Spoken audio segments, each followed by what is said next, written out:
to closed session items. Are there any closed session items this evening? No, they're not present, Mud. Okay, and then roll call. Trustee Brown. Here. Trustee Boyd. Here. Trustee Wong. Yes. Trustee Brown. Here. Here. Okay. Is there anyone tonight that would like to make an approval of the agenda? I will make an approval for the agenda. Is there a second? So all in favor?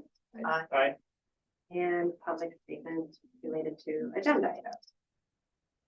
Any public statements? No, there's not. I think before I said agenda items and then close. Got all right. And on to item 6, administration. All right. Thank you, President. That was the President Wong. Thank you, President Mudd. We are here this evening for the special board meeting, bringing in FCMAT, Fiscal Crisis Management Assistant Team. In December of last year, 2022, I came in as the interim superintendent for Burlingame. A little bit further, in a couple months in, I started seeing a couple things that were just brought to light that I had some questions about, and upon further conversations with consultants, I started having a little bit more conversations of looking into things and noticing different with different departments that I was looking at some SACS codes and some different inconsistencies. So with meeting with the county office and with a couple of different agencies and consulting with the board, we decided to consult with FCMAT, and we brought them in. And after sending them 500 documents, I think, at the first time they asked. And after they came and spent a few days with us and interviewed, I don't even know, a lot of people, and sending more documents, they have produced a report for us that's given us a great baseline. So I'm excited to hear from you all tonight. So I'm honored to have Marcus and Debbie here, who are 2 of the team that came out and supported us. And Debbie has spent many hours answering questions with me, and Marcus too, in support. So I'm thankful for your time, and we're looking forward to hearing from you this evening. Thank you. Thank you. Yes, please. Well, thank you so much for inviting us into your district. So the fun work that we do is actually when we're invited in and not when, you know, the law says we have to go in, right? So you guys are being proactive and you know, wanting to head off trouble in advance. So that's what we like to see.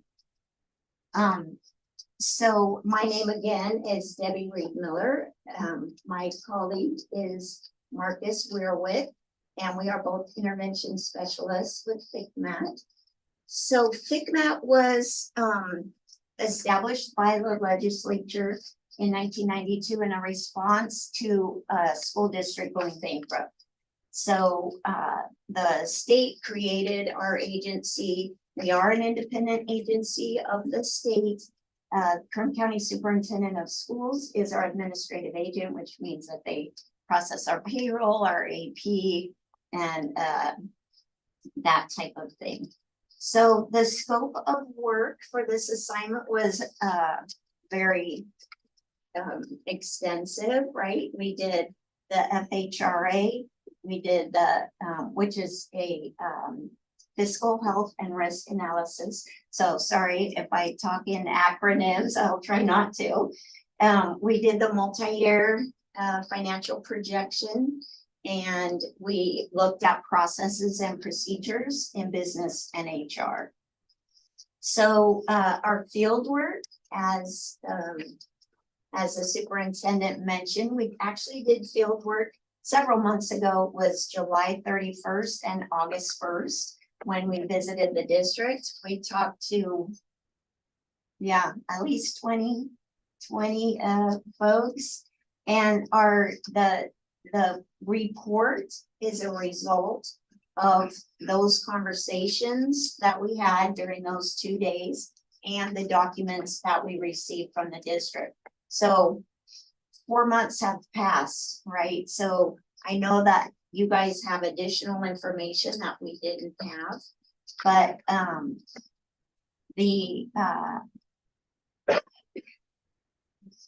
the superintendent said, it was 500 plus documents that we received from the district, and thank you so much for that. I know it's a ton of work, but it, if really the more we have, the better we can analyze and give you a good result.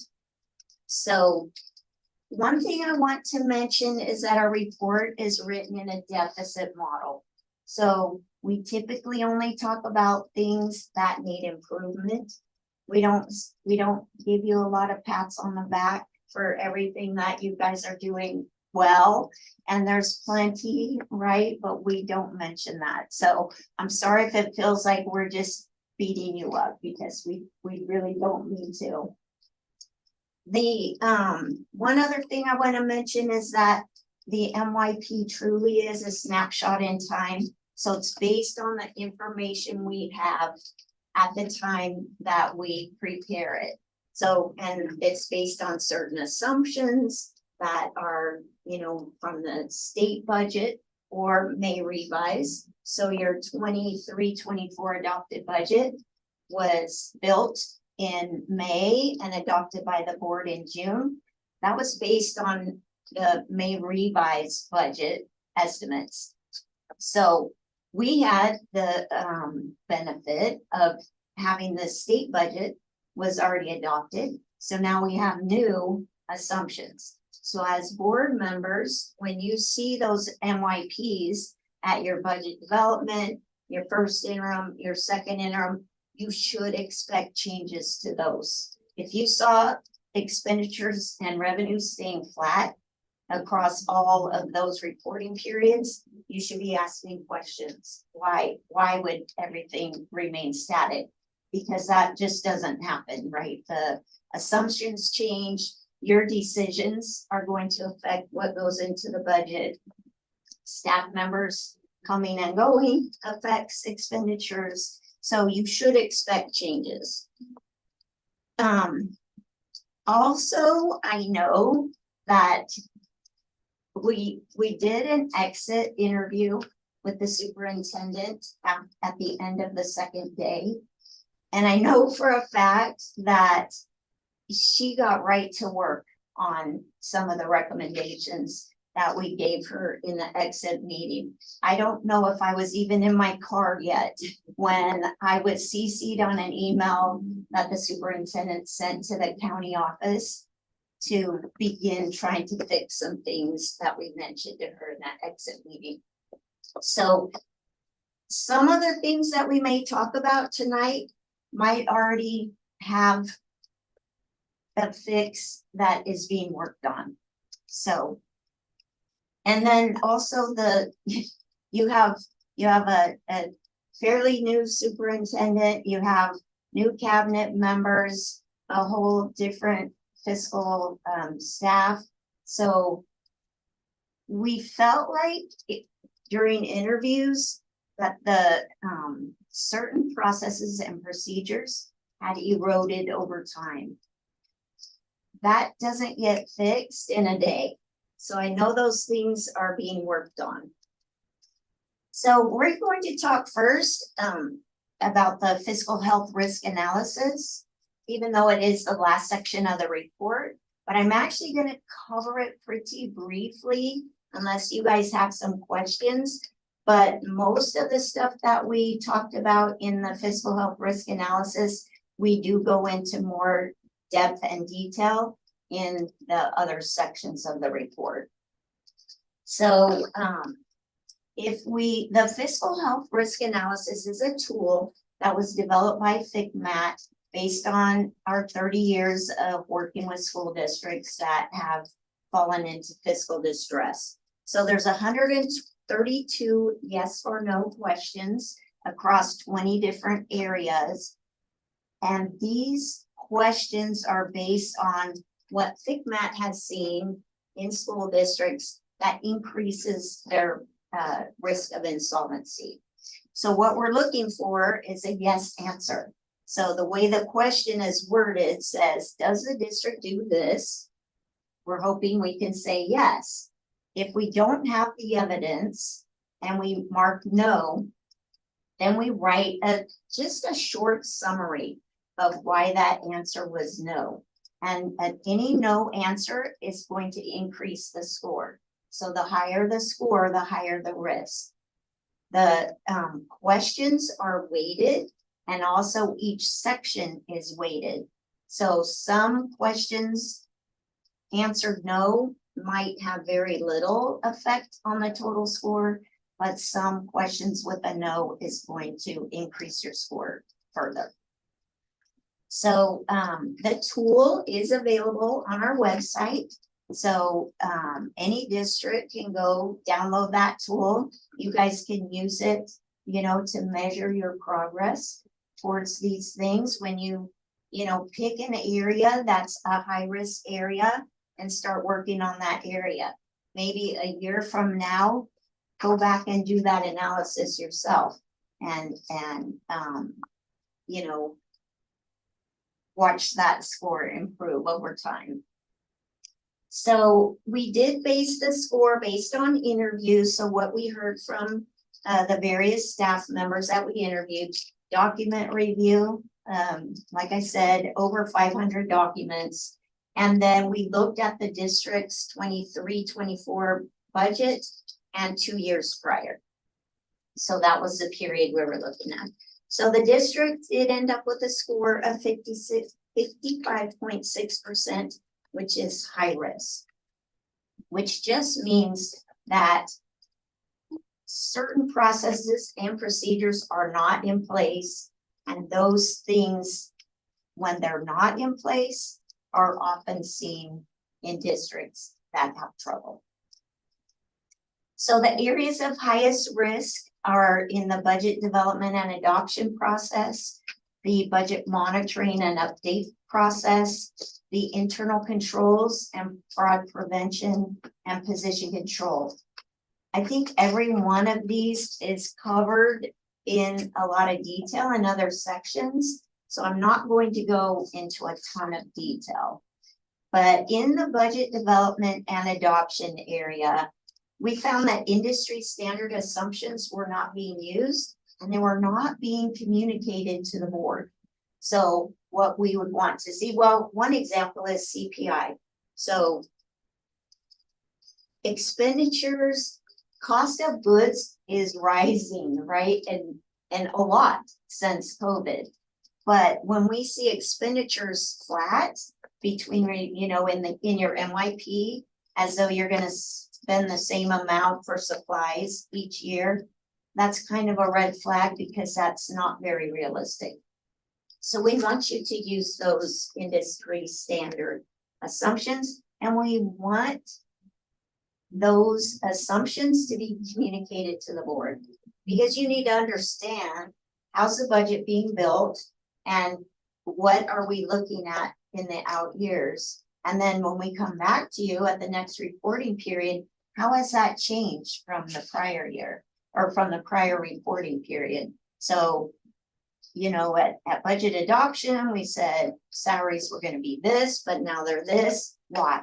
Why did you have that variance? So that's the type of things that you want to have reported to you, or ask those questions. So those values are on those reports for each period. So what's changed? The district appeared to use a rollover budget development method. So we found that site and department leaders weren't involved in the budget development process, and that budgets were rolled, and then one-time revenues and expenditures were not removed.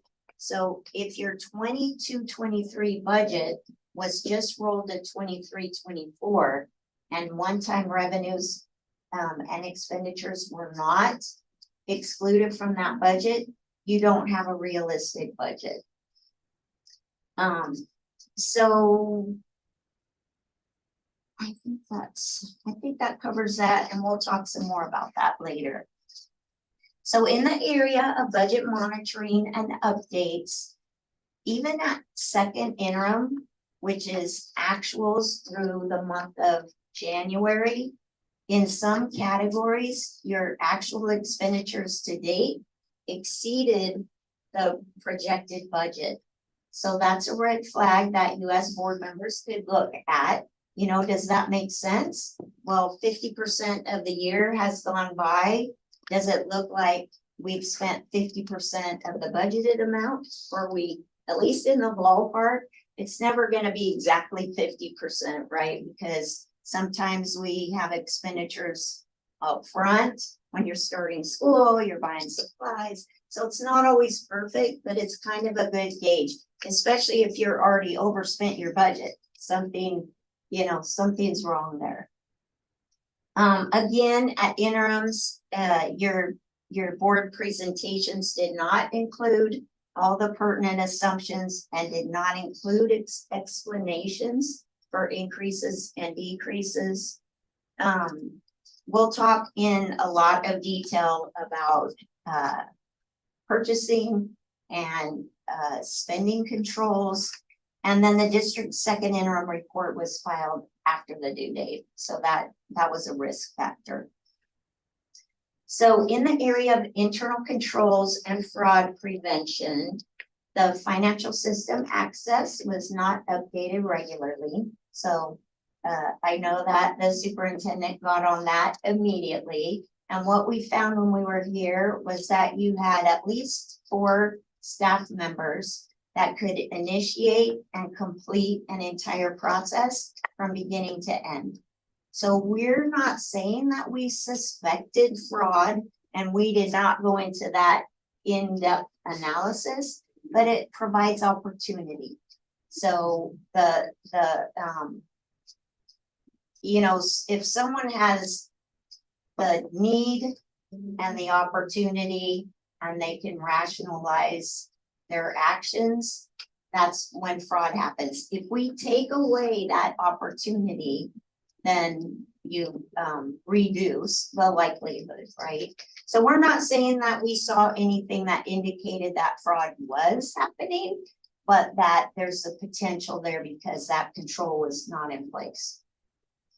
A lack of segregation of duties across all areas in the business office. You know, one thing we found was that the staff was really trying to keep things going. And I think Marcus is going to talk about this when we get to the HR section, but there were not clear roles and responsibilities. So everybody, it seemed, was kind of running around, everybody doing everything they could to keep things going, right? Well, what that means is this person was creating a requisition, approving the requisition, printing the purchase order, mailing the purchase order, receiving the invoice, paying the invoice, mailing the check to the vendor. That creates opportunity. So, you know, we can appreciate that it's a little harder in a smaller school district to separate those duties. But at the time of field work, you did have enough staff members that you could separate those things. We also found that an employee who typically processed accounts payable temporarily was given access to the payroll system because the payroll position was vacant. But when the payroll position was filled and that other person went back to AP, those access controls were not removed. So that person still had access to payroll. So I know that Marla immediately got on that one. There are no processes to discourage and detect fraud. That means someone needs to be someone that's not involved in processing the transaction should be checking those transactions. So if I want to add a ghost employee to the payroll, or I'm going to add my husband or my cousin or whoever to the payroll and make a payment to him, and I think I can get away with it because no one's checking my work. So make sure that you implement someone that's not involved in the process is checking that work. And then I shouldn't be allowed to also mail the checks or deliver those paychecks because that gives me the opportunity to hand my husband or my cousin that paycheck that I just generated fraudulently. So a tip line is very helpful. So we find that most frauds are caught by a tip line. And what happens is somebody has something unexpected happen in their life, and they have a sudden dire need for the money. And that's usually what happens. And they think, well, I'm just gonna do it this one time to just get over this hump. And then it continues to happen. Well, if you have a system in place, for one thing, it will be caught sooner, but it's also a discouragement, right? If I think somebody might report me or somebody's looking at what I'm doing and I think I'm not gonna get away with it, I'm not even gonna try it. So when we talked to your folks, we didn't find, we said, well, what would you do if you suspected fraud? Who would you report it to? I don't know. Well, I guess I would call the CBO. So put a clear process in place. This is how we report anonymously, and here's how we follow up on that. The last part of the fiscal health risk analysis that I'm going to cover is position control. And we're going to talk a lot about position control throughout the report. Position control, well, salaries and benefits are 80-something% of your budget. So it's a big expenditure that really needs to be correct and accurate in your budget, or your budget is not accurate. So the position control reports that we received from the district didn't match actual payroll that was being paid, and didn't match what was budgeted for salaries and benefits. So the position control report was unreliable. We also found that positions were not coded to the correct account code. For example, there was one position that was for an instructional aide that was coded like a custodian or a maintenance worker. So those kinds of things just skew your budget, and you won't have an accurate budget unless you get your position control system correct. So we're going to talk about that a lot more. So one other thing is that the last bullet point on this slide is budget sources for new positions are not identified before board approval. The board needs to be aware when the district is creating a new position. So that position, those dollars associated with that are not already in the budget. And the board is the approval for the spending authority for that position. So those items weren't clear to in the board materials, whether it was a new or a replacement position. So a replacement position means it's already in the budget. The district can go ahead with superintendent and or cabinet approval to fly that position. But a brand new position needs to go to the board first, because the board needs to approve that additional budget expense before that position is flown. So we're going to move on to the multi-year financial projection. So we know that they're required, right, by AB 1200 and AB 2756. We see them as part of our budget adoption and our interims. Again, it's a snapshot in time. So we produce that multi-year projection with the most current information that we have. Tomorrow, it might be totally outdated, right?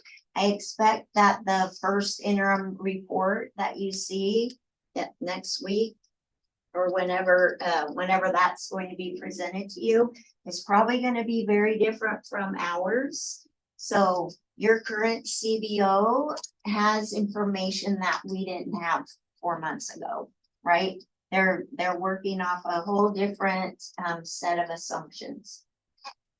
So And as I said already, you should expect those MYPs to change at every reporting period. And you should expect that your CBO can explain those changes to you. So also you should be using that MYP in your decision making. So what does that look like if we implement this new program, or if we add this new position? What does that do to our ending fund balance over the net, or in the current year and the 2 subsequent years? So be looking at that when we're giving raises. What does that look like in our MYP before we approve that? So in our financial projection, we use the 23-24 as a baseline, and then we attempted to validate those revenues and expenditures were in that budget. Wherever we found differences, so we went to the CD website and we pulled down entitlement letters, and we looked at current year, which would have been 22-23, actual expenditures and historical expenditures to look for trends. And so anything in that 22-23 actual expenditures that we could not identify as one time, we considered those expenditures to be ongoing. So what we anticipate that your CBO has been doing is actually identifying. There were expenditures that we could not determine either from documentation or from interviews that were one time. So we left them in because we don't know. We can't take them out with certainty that it is one time. So your CBO that has been living here has been scrubbing the budget and removing those one-time revenues. So I'm probably gonna repeat this several times, but she can reduce the budget as much as she wants, but you have to have spending controls in place. Because what we saw when we were here, and by looking at the documentation, was that the budget was overspent. So there were no spending controls. So I can reduce the budget to whatever I want, but if my sites and departments are spending without regard to what's in the budget, then my budget doesn't mean very much. I get to the end of the year and I have a surprise in my ending balance. So I think I probably have that a lot in there. When we built our multi-year projection, we did our own projections for enrollment, unduplicated pupil count, and average daily attendance. There were some differences. They actually weren't big differences. And we actually asked for enrollment to date as of September 12th. So rather than use our estimate of enrollment based on historical, so during COVID, most districts in California lost enrollment and ADA dropped even faster than enrollment. So we did, by using the model that we typically would use, which would be a 5-year historical weighted average, we were really showing a big drop, at which we didn't feel like that was realistic. So we got actual enrollment numbers and we used that for 23-24, and then we used a 3-year projection rather than 5 years to project enrollment. So on the next page, I think, are some of the key assumptions that we used. I didn't list every one of them here, but they are in the report. Again, your MYPs are going to change every time you have your governor's budget in January. You start making plans based on what COLA's projected to be and what CPI is expected to be. And then you have May revise in May, and then you have the state adopted budget in June. Every time those assumptions change and your multi-year projection should also change. So on the next page is a little bit of info about LCFF revenues. You're probably very familiar with that. So LCFF was implemented in 13-14. So every district receives a base per pupil grant that varies by grade level. Supplemental funding for those unduplicated or especially needy pupils. Concentration funding, which Burlingame does not get concentration funding because it's for unduplicated pupil percent over 55%, and Burlingame is under that. And then you need to spend those supplemental dollars on those unduplicated pupils, and you need to track those dollars and what's not being spent. So the districts across the state receive large amounts of one-time COVID-19 funding. And what we're seeing is that it has masked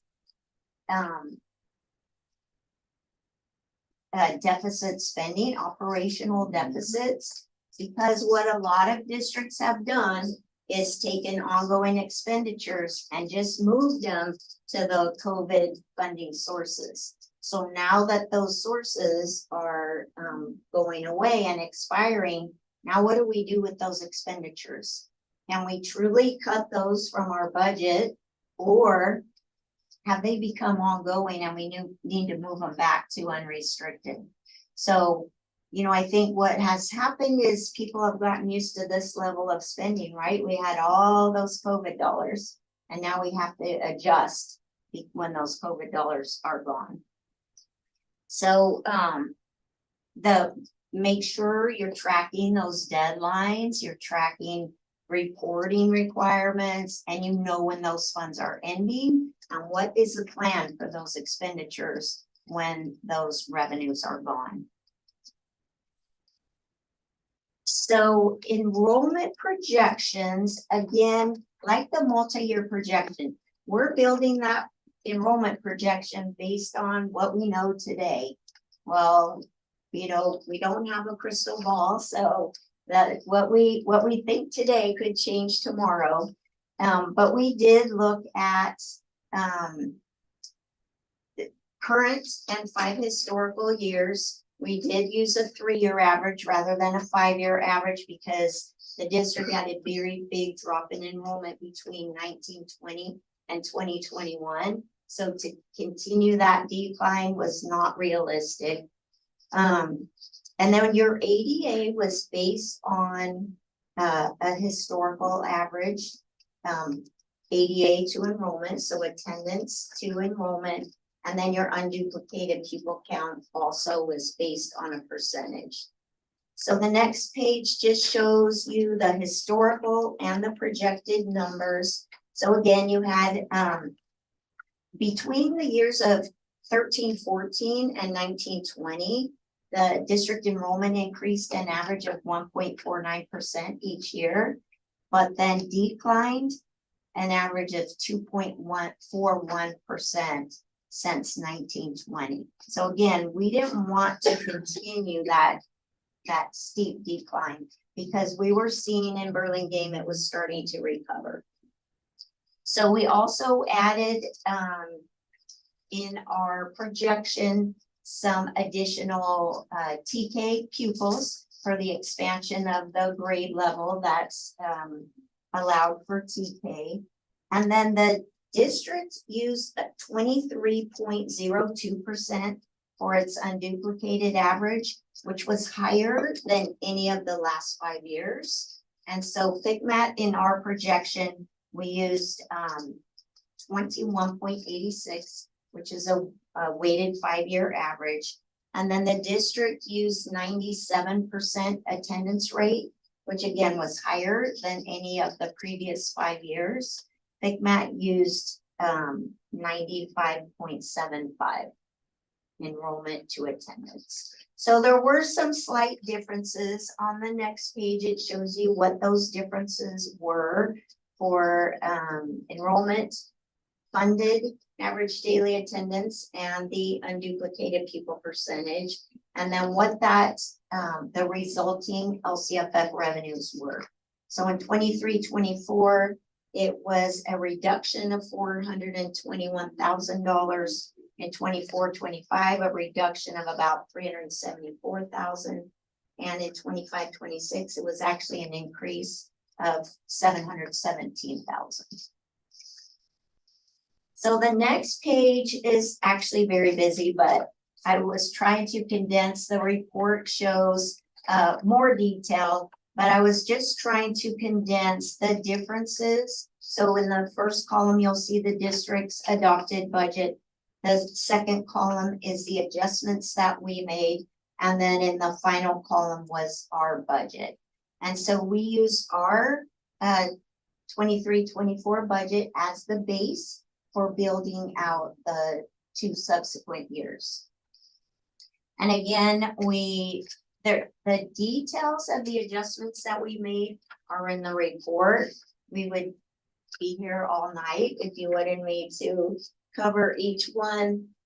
Highlights though are we increased some revenues based on mostly restricted revenues based on funding information from the CDE website, from funding estimates for special ed from the SELFA, and then some your salaries and benefits were, well, especially your certificated salaries were under budgeted in 22-23. So we increased that budget for 23-24. We removed one-time expenditures where we could identify them. We added the 7% increase for certificated, the 6.5% increase for classified. We added step and column. Your employee benefits, we adjusted the statutory benefits based on increases or decreases in salaries. And then your health and welfare benefits, we increased by 6.5%. That was your historical average increase. Your books and supplies were under budgeted in the 22-23 year. And for 23-24. So we increased that budget. Your services and other, mostly utilities, were under budgeted in 22-23. We increased that budget. And then we added indirect costs. So I'm going to talk later a little more about indirect costs, but we did add indirect costs to your restricted programs. So as you can Sorry to interrupt. Yes. I just wanted to ask if you wanted to take questions along the way or if we should save them for the end.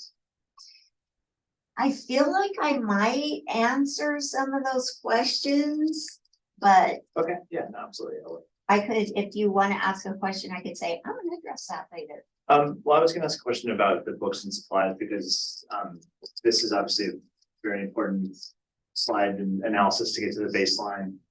And first of all, thank you for all the great work, and you've obviously brought a lot of very important things to our attention, so we appreciate that. The expenditures is $5 million higher in your budget than what we had adopted, and that was the biggest number on there. 3 million of that was books and supplies, which you just mentioned. That's why I was jumping in. And a lot of that seemed like it was grants that we had, including ELOP, that have to be spent this year. And so therefore it was charged as an expense in this year.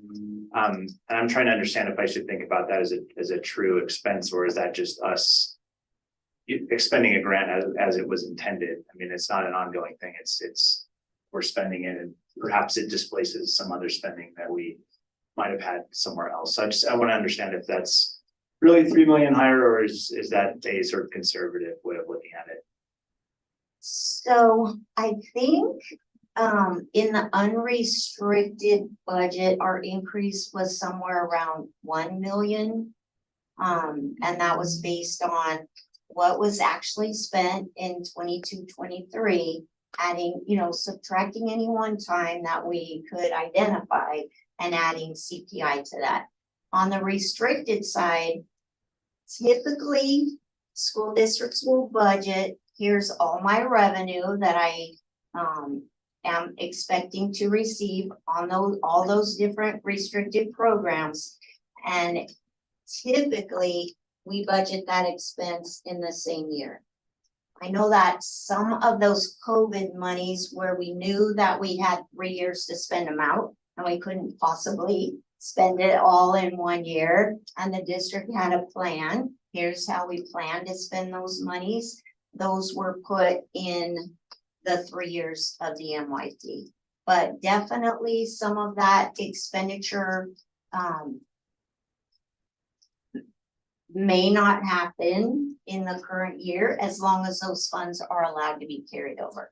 But definitely a lot of the increase in expenditures were matched to increases in restricted revenues. Okay, but maybe in a prior year in this case.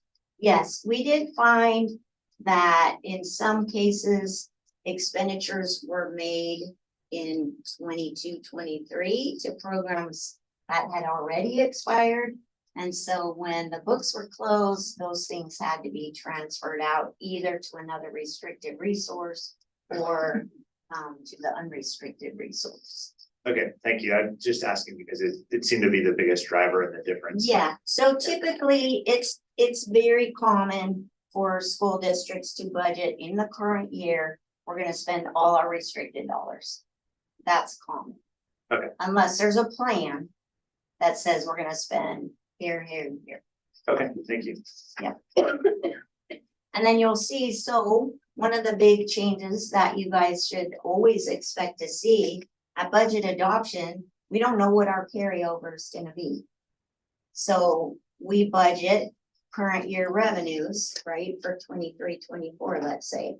Well, when we close the books on 22-23, that happens in September. Now we can add our carryover on those restricted programs into our budget. So I would expect to see between budget adoption and first interim, now I'm adding those carryover dollars from my restricted revenues and probably expenditures to go with it. And that should be explained in the board presentation materials. So the next slide just shows our results of our MYP. Again, just a summary. Yes, we are showing you with the negative ending fund balance in the current and the 2 subsequent years. We know that you have funds available in Fund 17 that was specifically set aside for stability reserves. And but we also know that we could have left some one-time expenditures in the budget because we were not able to identify that they were one-time. So we expect that your CBO and consultants have been scrubbing those budgets and that they are very aware of what those one-time revenues are. And they should be removing those from the budget. And the first interim MYP you see is probably going to be very different from ours. And don't be surprised to see that.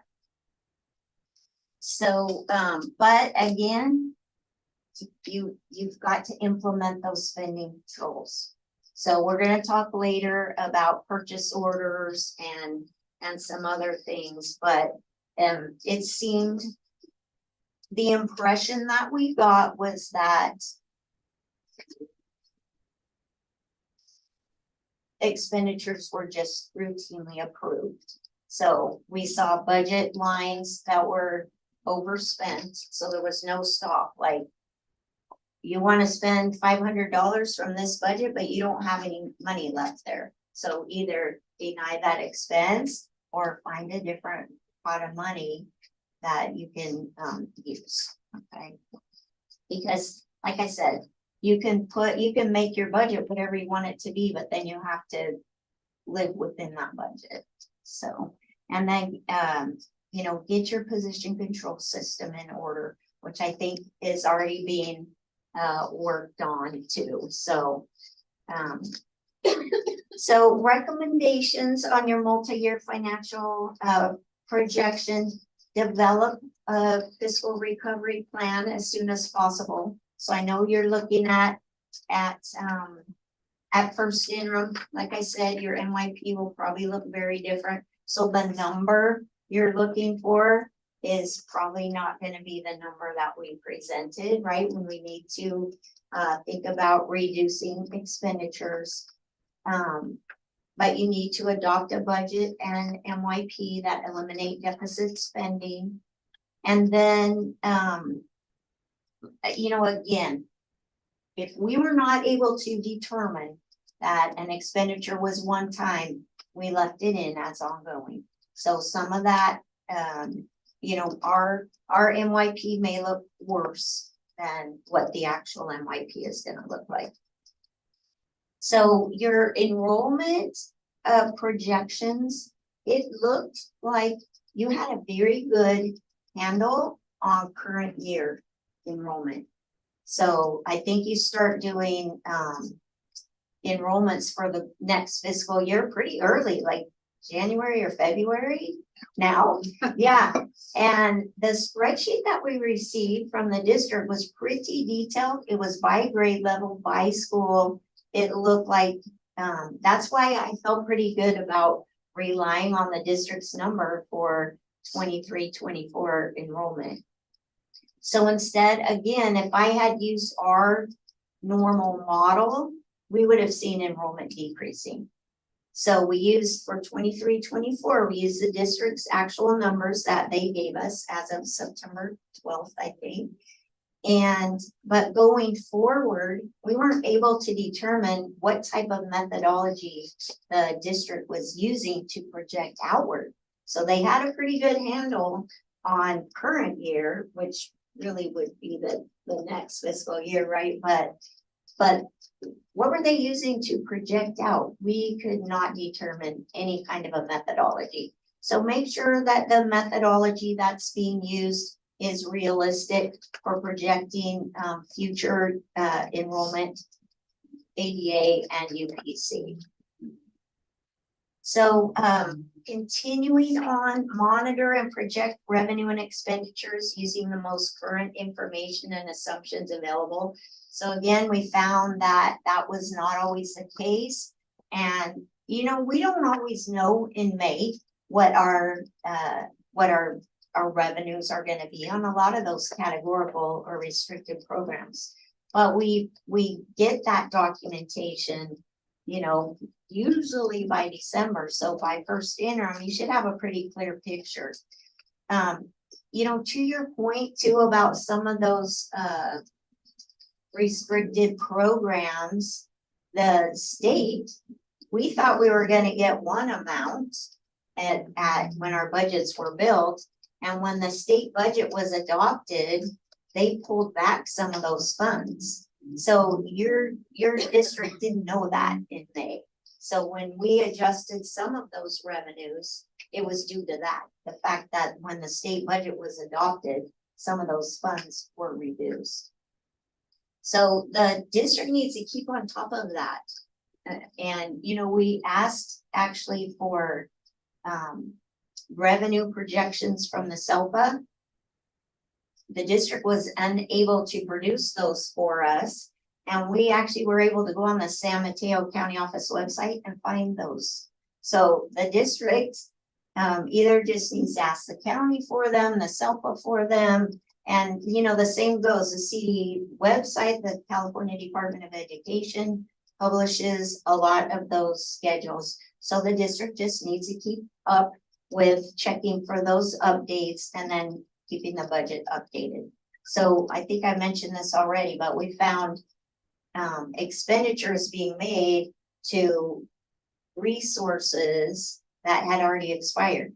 The revenues and expenditures were fully expended in the prior year, and yet in 23-24, no, in 22-23, they were still being charged to those resources with no budget and no revenue. Or in some cases, the budget was there, but the reality was there were no more revenues in that program. So, track and monitor the one time. So I've already said that. Ensure that the position control system includes all board authorized positions and the benefits associated with them. And then ensure the correct account code is attached. So I mentioned that already. And then the position control system should be reconciled regularly. So compare what's in my position control system, what's actually being paid through payroll, and then what numbers am I putting in my budget. So those three things should be reconciled regularly. So we did, when we made our MYP adjustments, it was based on, you know, what we found on CDU website, San Mateo County website, and then I talked about that, and I talked about that. So the next recommendation, properly code and post expenditures, do not charge expenses in excess of budget. So that wasn't just, we didn't just see that in restricted programs, we saw that also in unrestricted programs. So spending controls again. Monitor the current year and subsequent year cash flow at least monthly. So in the county office's oversight letter, in multiple interim periods, they mentioned that the cash flow projections were not prepared correctly. So make sure that your staff receives training. If they don't understand how to prepare those cash flow projections. And when we talk to the county office folks, they seem very willing to provide that training. So I feel like you just need to ask for the training. And then consider discontinuing the practice of transferring any fund balance over 3% to Fund 17 to ensure that your general fund has enough cash to pay your obligations. So we know that the board has a policy to put 10% in reserve for economic uncertainties. That is a great policy. You don't have to transfer it to Fund 17. You can commit it in Fund 1. But what we heard the practice was anything over 3% was being transferred out. So not just the extra 7%, anything over 3. So you can commit that in Fund 1. And so those cash flow projections are really, really important when, especially when you're deficit spending, because you don't want to run out of cash. So just take a look at that. You know, some of the recommendations we make, by the way, you know, it's all local decision, right? We can't tell you or force you what to do, but that's just our recommendation, to preserve that cash in the general fund. And then, you know, here's a big pat on the back to you guys. So I know I said we don't do that often, but continue to commit those funds in Fund 17 for the foundation donation, because that's big and you need that extra year, right, to plan for that reduction in expenditure if that should ever happen to go away. So some recommendations for revenue increases and expenditure reductions. So again, we throw out a lot of ideas that have worked in other districts. They may or may not work in Burlingame. They may or may not fit with your mission and values and goals and priorities, but we offer the following suggestions. So adopt strategies to increase enrollment and improve the rate of attendance. You guys actually have a very good rate of attendance. Ensure accurate identification and reporting of unduplicated pupil count. So you are pretty low unduplicated pupil percentage. We heard conflicting information about whether those CalPADS reports that contain that information about your unduplicated pupils, whether the appropriate folks in the district were looking at those. So does your EL person look at those numbers and verify those numbers before the reports are filed? Does your food services people look at those free and reduced numbers before those are certified? We heard conflicting information, so we're not sure if that is happening or not. But that's one way that you can ensure those numbers are correct. And then also because of universal meals, families don't have an incentive for filling out the free and reduced lunch application. And it's very hard to get them to fill out the alternative income form.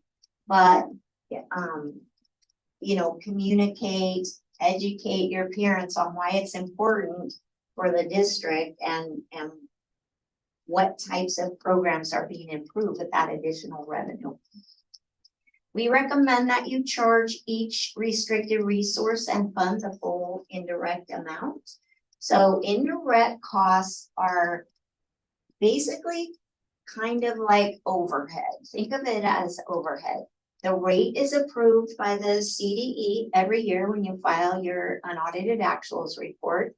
And it basically covers, you know, general operating costs like payroll, accounts payable, HR, administration, technology. So those type of things that aren't directly charged to each program. So I could take my payroll person and charge 5% of her salary to this program and 5% to this, and that would be very inefficient. So the CDE provides a way for the district to recoup some of those costs by charging indirect. A lot of districts won't charge indirect on programs that already need a contribution, like special ed, because you're gonna charge the indirect, which increase costs, and then you're gonna increase your contribution to special ed. So it's a wash in the general fund. But the reason we recommend it, besides it, in that case, it doesn't benefit the general fund at all. In other programs with excess revenues, it does benefit the general fund. But it also gives you the information of what the true cost of running that program. So you couldn't run those programs without HR and without payroll and without AP. So when you're having to make decisions down the line about any particular program, now you have the full information if the full indirect is charged. You are allowed to collect an administrative fee on the developer fees that you collect. So those developer fees are collected and deposited into Fund 25, but the district is allowed to recoup their administrative costs for collecting those fees by taking 3% of those fees and transferring those to the general fund. And then again, I don't know how many times I've already said it, but implement spending controls. Require purchase orders for all expenditures. We were hearing that the business office staff would receive an invoice. They didn't have a PO to match it to. They didn't know who ordered it. So it caused them to be very inefficient in their work, for one, because now they're having to spend time. Who ordered this thing? Did you receive it? I need approval for payment. And, but also there's no control. Now this thing has already been spent and received and the bill has to be paid, but there's no money in the budget. So, require purchase orders. So I've heard of one, well, more than one district that created a form that was called unauthorized expense form. And whenever they're, I'm making this up because nobody said, you know, nobody pointed any fingers, but so-and-so continues to order something and we receive this invoice. So now you take a copy of the invoice, you send it to that person with this form. They have to explain, here's why I made an unauthorized purchase. I understand I could be personally liable for that expense. And you put that back on them and say, you know, they obviously, they don't like that. Now I have to sign. Here's, you know, so that's just one idea. And then we'll talk later, I think, but about implementing a hard stop in the financial system. So what that means is when your site or your department enters a requisition, if there's not enough funds on that particular account line, it won't let them save that requisition and move it forward for approval. That's a hard thing, I know, because that puts a lot on your school sites, and they don't even know their budgets yet, right? So later on, we talk about that, but you've got to train those sites and department leaders how to read a budget and give them some buy-in, have them help develop that budget. Even if you're saying, here's the amount that's allocated to you, what is your plan for this year? How are you going to spend these dollars? And we put that in the budget, and then you have to stick with that. So I know that the hard stop is a hard thing to implement, but so I think I covered that. So the last one is review all budgeted expenditures, remove any one-time. I think the staff has been busy doing that. And then reduce any non-essential expenditures. But you've got to implement those spending controls. You know, like I said, you can reduce your budget all you want, but if folks are allowed to exceed the budget, then it doesn't do you any good. Ensure that restricted funds are allocated to all qualifying expenditures before expending unrestricted dollars. So you're going to look at every expenditure. If the site codes it to the unrestricted budget, is it appropriate to spend this somewhere else to a restricted pot of money and spend it there first? We've seen some carryovers in your budget of restricted dollars. So let's look at those dollars first. If it's appropriate, spend it there first. And then look at your special education expenditures. So in special education, the maintenance of effort is required. That means I have to spend the same amount of money or $1 more this year than I spent in the prior year.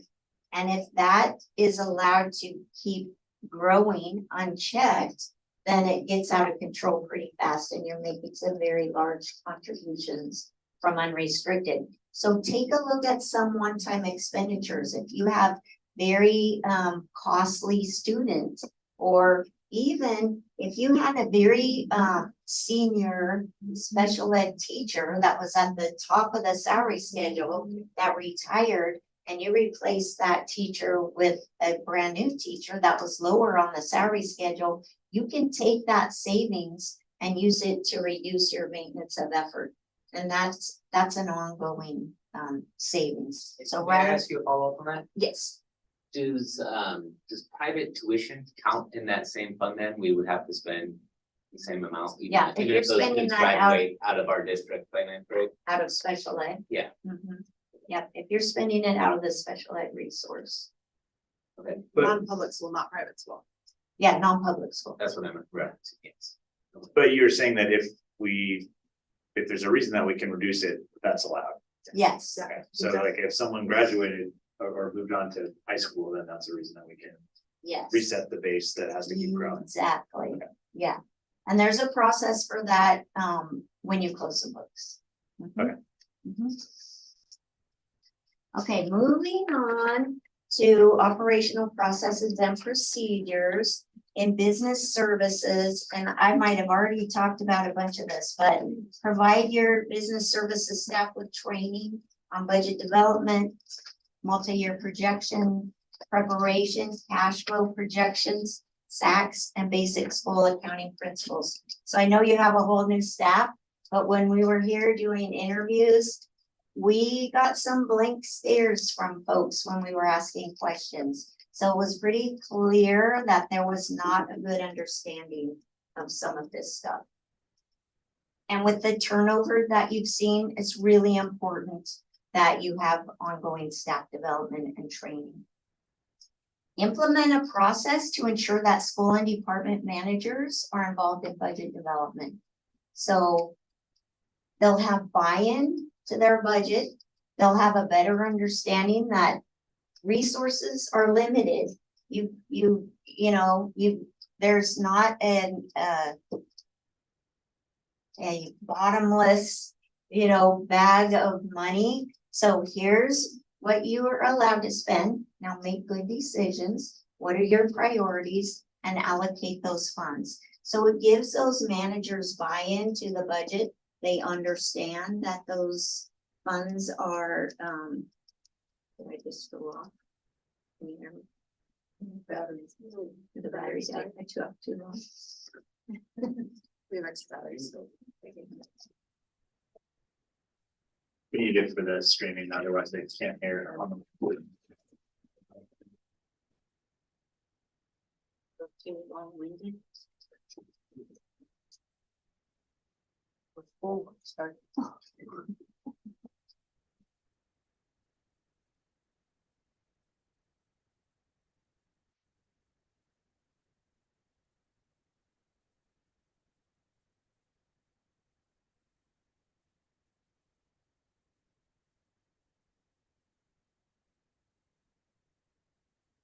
All right, better? So where was I? Involve those site managers in budget development. But of course, they're gonna need training, right? They don't understand their budgets yet. They don't understand the account code structure. So they're gonna need to be trained. They need to be trained on the financial system so that they have online access to their budgets. Our understanding is that they do have online access now, but they don't know either how to read it or, so they're relying on the business office staff to produce reports that they put on the Google Drive, and that's how they access their budgets. So that places a burden on your business office staff when your site managers can look at their budget online, but they need training. And then that will also help them to know how much money they have left, what their budget balance is. Can I make this expenditure or not? I don't just put in a requisition with a random account code and I don't have any money on that budget line. So, and then monitor the budgets. So it was apparent that monitoring was not happening because as we said, revenues were not accurate. They didn't match what was on CDE's website. Expenditures were overspending what the budget was. There was expenditures made to account lines that didn't even have a budget. Account codes that were closed. So if monitoring was happening regularly, your business staff needs to be looking at that at least monthly. Really, whenever a requisition comes in, especially until you implement some of those spending controls, they need to be looking at every expenditure that comes in. Is there money on the budget? Or every requisition? Is there money on that budget line? So budget monitoring was not occurring. So again, we've already said this, audit position control. That's a big one. Ensure that human resources communicates regularly with payroll. So what we heard, and it sounded like an isolated incident, and I think it was not the last fiscal year, but maybe the end of the prior. a staff member had separated from employment, but payroll wasn't notified, so that person continued to receive a paycheck. So make sure that, that's a process is implemented, that payroll is notified. And then hold, school and department staff accountable for following your established procedures that require a purchase order for all purchases. So we heard that, you know, that policy was in place at the district, but staff were not, abiding by that policy. So, and then I'll obviously provide training to your school and department staff. Implement the hard stop function, so we already talked about that. Develop written policies and procedures regarding credit card use and require cardholders to sign a credit card agreement annually. So what we heard, now we didn't do a full audit of all your credit card statements. But what we heard was, and I did look at some board agenda packets that show the payments to US Bank. And it appeared, you know, just from that, that's all I had to look at. But so you have a policy in place that limits the amount that employees can get reimbursed when they travel for meals.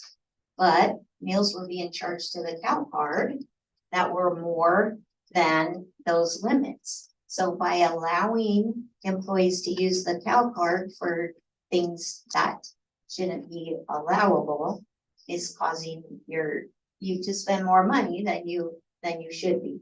So implement those types of controls, hold those card holders accountable, have them sign that agreement that says they understand. I cannot use my card for these things, and the card is intended to be used for these things. And then again, we talked about this, develop sufficient internal controls to provide a separation of duties and oversight of accounts payable, purchasing, accounts receivable, position control, and payroll functions. So that is, you want to ask any questions about that part? I'm going to hand the microphone over to Marcus.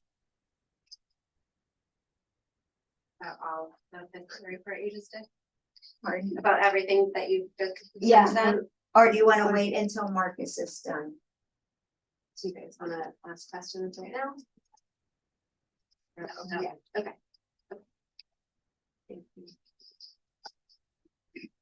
Okay, so I'm gonna talk about this. So we had a copy of what's called the blue form.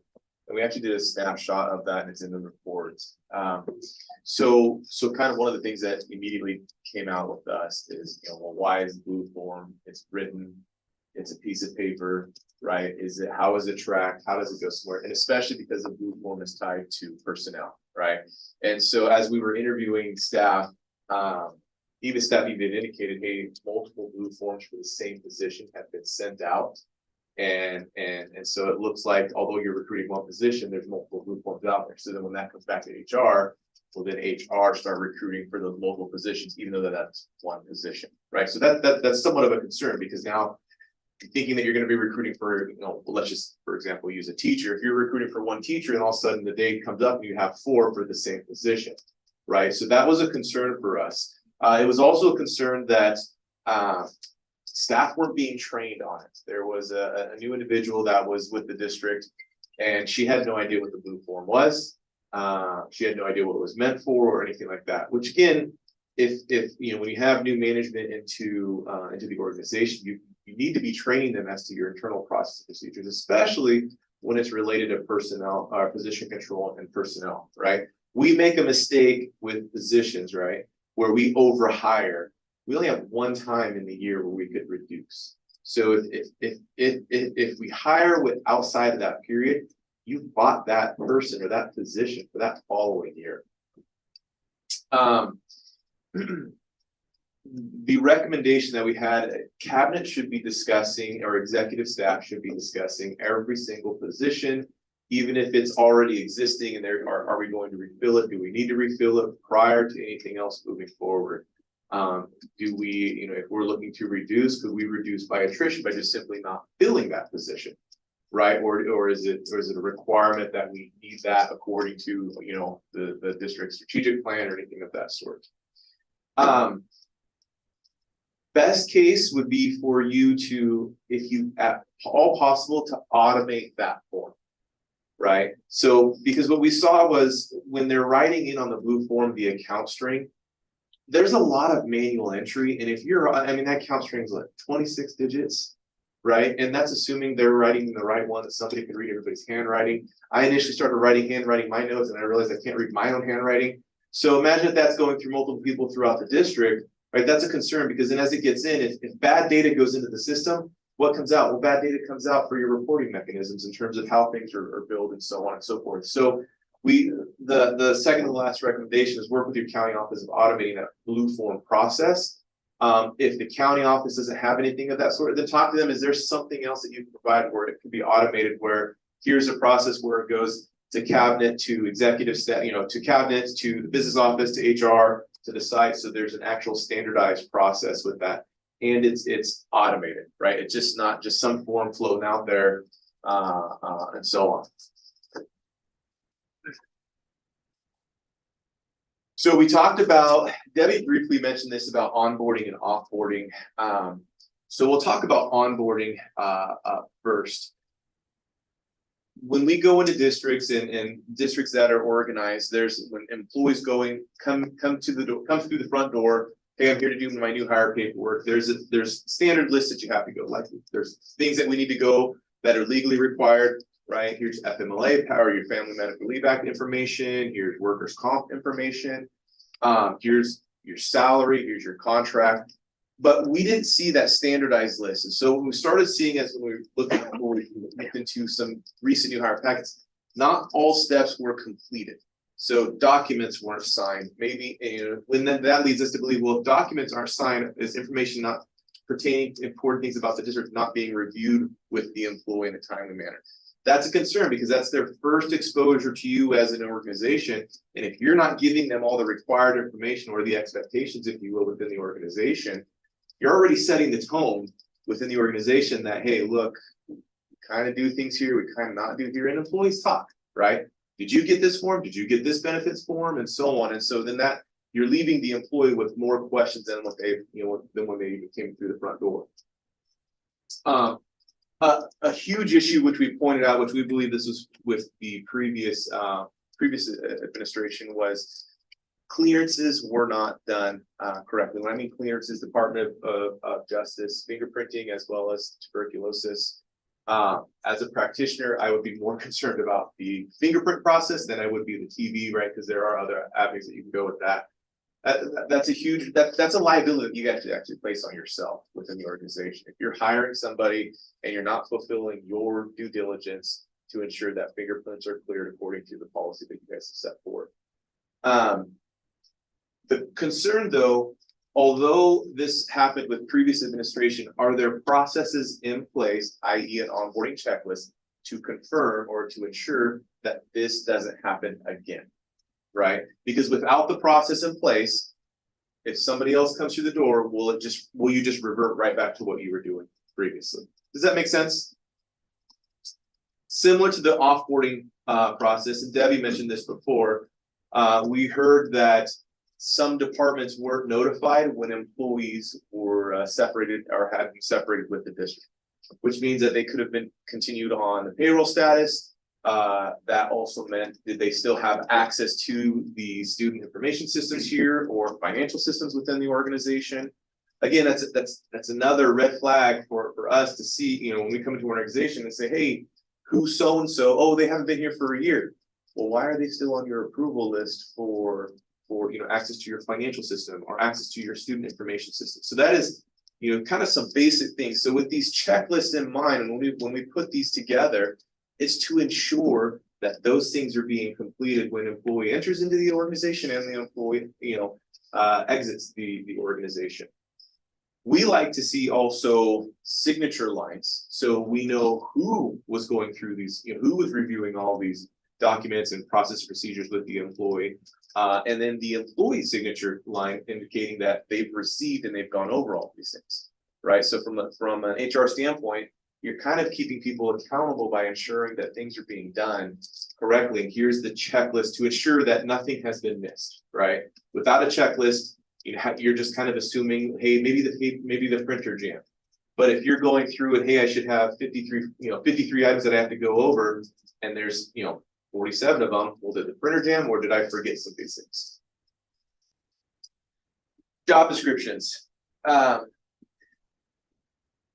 Job descriptions are, again, from a practitioner standpoint, they're a pain to maintain. I'll freely admit that. They are not fun, they're burdensome, but they are so vital to the organization, right? Because really, if an employee is applying to the organization, hey, these are the functions and tasks that I'm going to be doing, then I'm expecting when I started that organization that these are the functions and tasks that I'm going to be doing. Without accurate, updated job descriptions, those things tend to erode. Where are we still doing, for example, I saw an IT job description at one of our previous that had DOS. Are we still talking about like the 3-inch floppy disk that we had, right? A long time ago. Do we even use that anymore, right? And so could that have been removed from the job description, right? The other thing for that is, or the other thing pertaining to that, when we asked staff, hey, well, do you have any job descriptions? Like, where are they? The HR department had no idea. Well, we don't know where they are. We're still working with the union. I understand that we're working with our labor partners, but it's part of your management's responsibilities to ensure that you have accurate and updated job descriptions. Even on some of the job descriptions that we saw, I asked if there was any job descriptions within the organization, or does HR have a centralized database for job descriptions? They didn't, so I'm like, okay, well, we keep everything on EdJoint.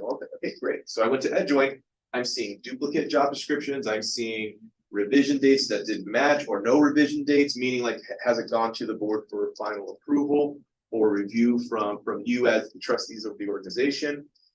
Or the job title didn't match. So we clicked on the actual file and it didn't match what was in the action. So once it opened up, it was something completely different. That's concerning, right? So again, you're bringing employees are applying for this position, thinking that it's one thing, maybe it's something completely different as to what the organization needs. Along those lines, the organization or the district needs to ensure that they're classified correctly in terms of certificated staff, classified staff. Does the position require a credential or not? That has huge implications for PERS and STIRS, right? The retirement systems. So you could get an employee that retires and, STIRS says, hey, we were never notified that you were in this. This should actually be a CalPERS position. And then they're going to come back to you guys saying, hey, you guys made my contribution. Like, what happened, right? It helps you guys stay ahead of that, helps you guys stay organized. And so it ensures that you're paying people correctly and according to the appropriate classification. Once they're developed, work with them centrally locate them so HR has copies of them. Even if it's within EdJoint, great, that's fine, but just at least so people know where to access them and they're correct, and so on and so forth.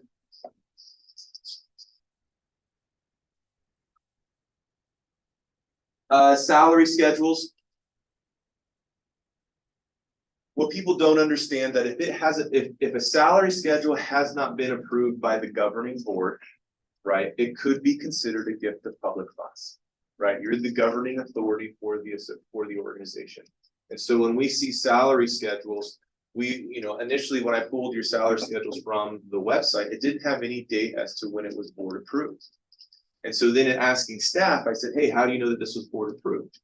Oh, well, we're just told. And I'm like, well, how do you know that the board actually approved it, right? There's not a date, there's not at this board meeting or something of that sort. So again, if you get audited or anything of that sort, that's pertinent information. So really what would be great for the organization is when you go to the salary schedules, board approved on this date on the lower right-hand corner. I've even seen some districts where the superintendent has initialed the right-hand corner or the CBO has initialed the right-hand corner to confirm it was board approved on this date. then you get away from that whole issue of it potentially being a gift of public funds. I said this previously, but make sure that they are separated appropriately for retirement purposes. But also we saw some management positions that looked like they were on the represented salary schedule. And the ones represented by the association. So you want to ensure that you have your management salary schedules that are truly unrepresented or confidential. And that could be certificated management, that could be classified management. But you want to ensure that they are separate from the bargaining units, because again, the bargaining unit, they represent their members as to who they are supposed to bargain on behalf of according to their contract.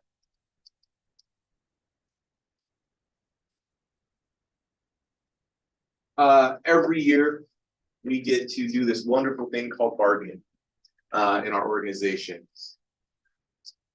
When we asked who the chief negotiator was within the association, we actually kind of initially started writing down. I wrote my notes, finger pointing. What was so and so? What was that position? What was this position? And so nobody knew who the chief negotiator was for the district.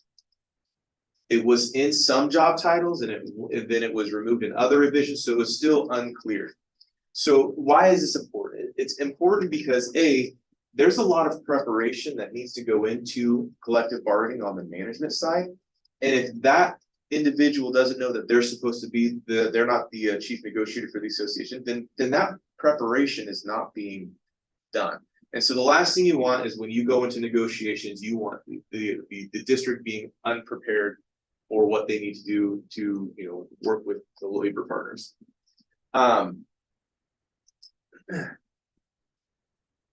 Going back to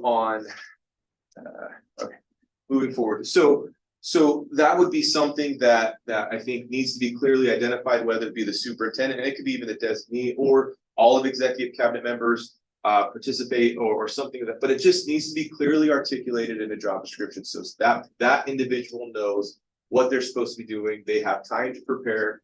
It helps you guys when you're preparing for negotiations in terms of parameters and what you're okay with and not okay with, and really to set the tone of the district in terms of moving forward with your strategic goals and plans.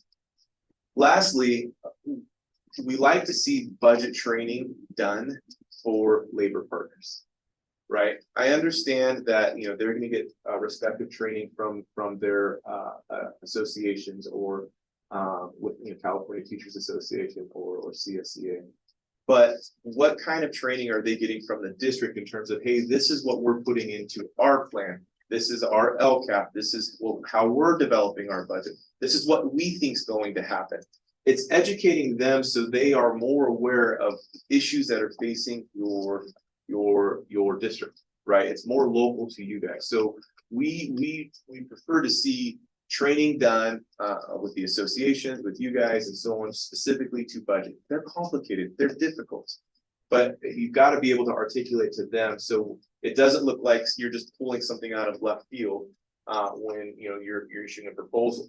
So a great example is when we were first here, COLA for next year was what, 3.94%, something like that, and now it's listed to be significantly less. That's something that, hey, this is how we budgeted. It changed. This is why, and this is why it's important for you guys to know about this. Does that make sense? Marcus, I appreciate you educating them because our presidents are behind you, or president or treasurer.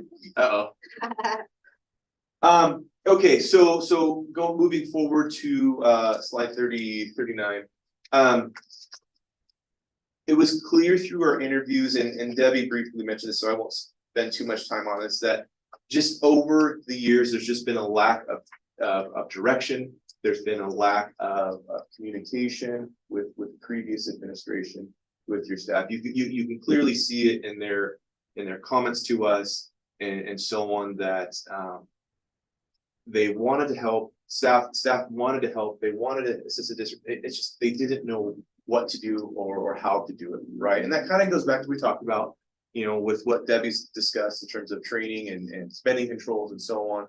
But there's just a lack of clear direction. I mean, that's just kind of, I think the best way to put it. There's a lack of clear direction from the previous administration. I highlighted this comment because this was actually right out of my notes. They're unsure of their responsibilities and expectations, but yet they said that they try to do everything to keep the district operating. Right, and so that's concerned because, you know, again, going back to the job descriptions and so on, not a clear, like, they're kind of just running around just trying to make sure that the lights are still on, right? There's so many more important things that the organization could be doing internally to ensure that we're supporting the students that we're supposed to be serving. So training, whenever there is new staff in the organization, there should be a list of training for them to, for that individual, or you can even make it ideally what's position specific, what you would like them to attend immediately. Especially if they're new to schools, right? Even if they are a former bookkeeper or have previous HR experience, schools and public sectors are completely different than they are from the private sector. And even schools have a little bit of a nuance. Each district is a little bit different as well. So training plans, especially if you have new staff, are vital for the organization, because what helps is when they attend training, they're seeing what best practices are, and they can immediately bring that back to the district and apply those, those new best practices. You know, hey, how can we improve efficiency? Hey, I saw this district doing this, we should try this. This also should be in coordination with your county office, because a lot of times, you know, they have incentive to ensure that you operate efficiently as well. Like I said on that second bullet, staff and management training is vital too. So going back to the principals and not knowing their department budget, I mean, that's a fiscal health risk analysis question. Is financial management training and budget training provided? We are to spend money on kids, right? We don't get a gold star if there's a huge savings account at the end of the year. Then that means we're not practicing great fiduciary responsibility, right? We're to spend money on kids to educate kids, right? So that's what we're looking for. Along that line, given that you were a smaller school districts, is to ensure people are cross-trained, right? What we have seen is you have one individual doing payroll. Well, what happens if that individual decides to leave? We always like to be positive, so we say if that individual wins the lottery, where are they going to go? How are we going to make sure that we still pay employees? How are you going to ensure that bills can continue to be paid, and so on and so forth? So along the lines of training, it would behoove you guys to also provide cross training for all staff to ensure that when if staff leave or positions become vacant, you have the ability to continue operations accordingly.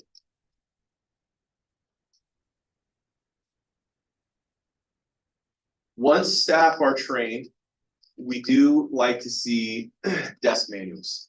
And desk manuals are great because if there's a vacancy or if an individual is on a leave, they can immediately come in and say, hey, this is what I am supposed to be doing for payroll. It's not just a list of tasks, it's an actual step one. If you have your financial management, hey, here's this screen, what it looks like. This is where you click, then you click here, then you click here. It is a step-by-step process to ensure that if in the event there is a vacancy or an unexpected leave, you can continue operations. So we always indicate in our reports, desk manuals are vital for the association. These could only be done though if staff have been trained adequately, they are applying best practices, and so on and so forth.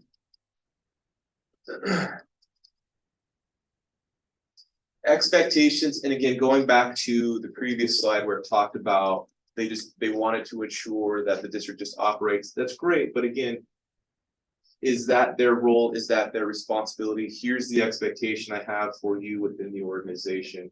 If there is something that we're missing or something of that sort, the expectation is for you to let me know. So we've talked about cross training, especially with positions assigned.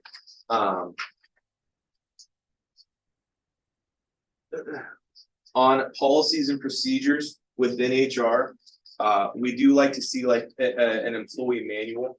This also parallel, I should say parallel, it's a supplement to your board policies and your administrative regulations.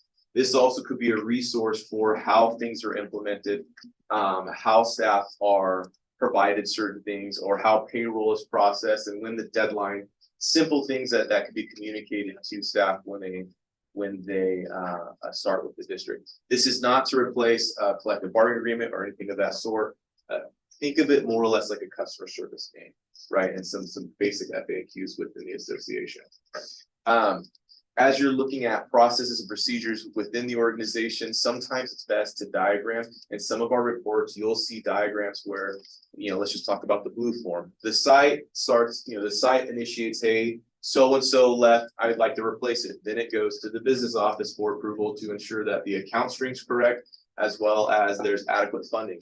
Then it goes to HR to ensure that they start recruiting for it. Somewhere payroll's included because they've got to know that the employee left, right? So they don't continue paying them and so on. So sometimes it's best just to write out a diagram to figure out, where it goes, how it goes. This should actually be done when we talked about the automated workflow for the blue form.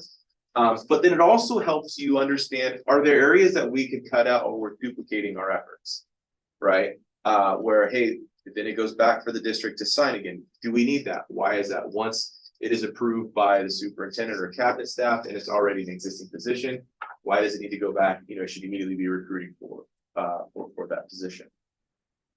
So on the desk manuals too, and your policies and procedures, stay away from just checklists in terms of these are my functions. I'm to process AP, accounts receivable, accounts payable, and payroll, and that's it. That's not a desk manual. Those aren't policies or procedures or anything like that. That's just simply a checklist of duties, right? That's better to be done in an actual job description.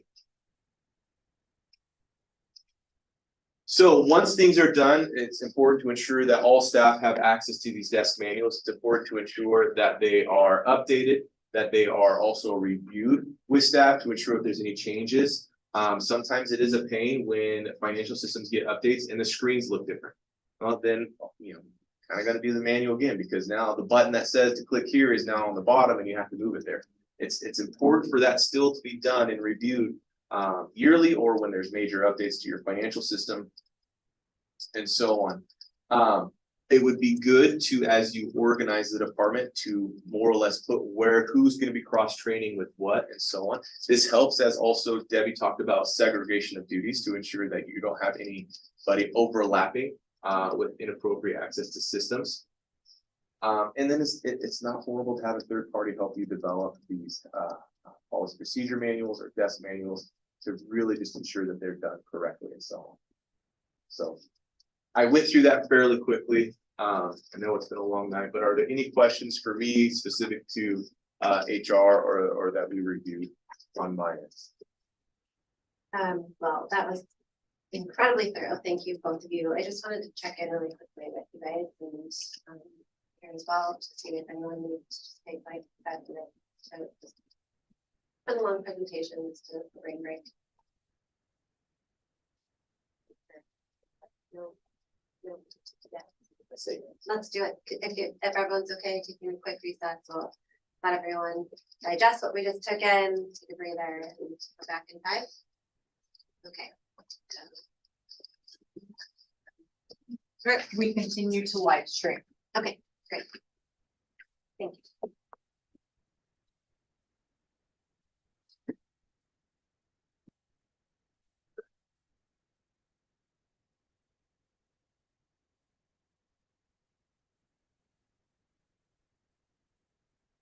Feels nice to see them. Yeah.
Yeah.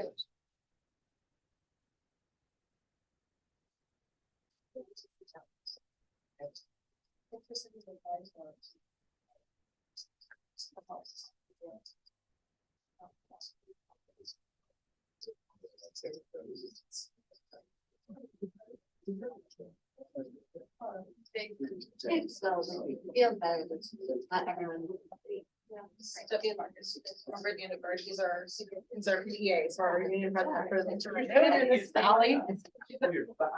Yeah. Ally, you're our treasurer for the Yes. PA. Hi. Debbie and hi, Marcus. Hi, it's Maria. So we invited them to be here tonight. Here, Well, you were the basic, yes, you were with this. With your guys. Because plus teaching, yeah. It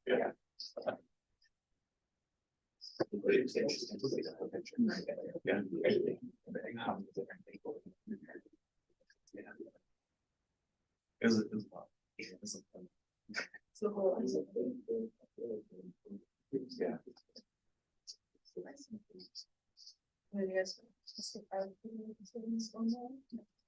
Program manager for see it.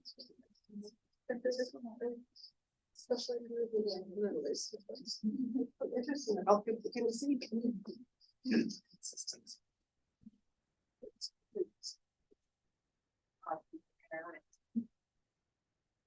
Okay. Never mind. Okay. Not of a minute.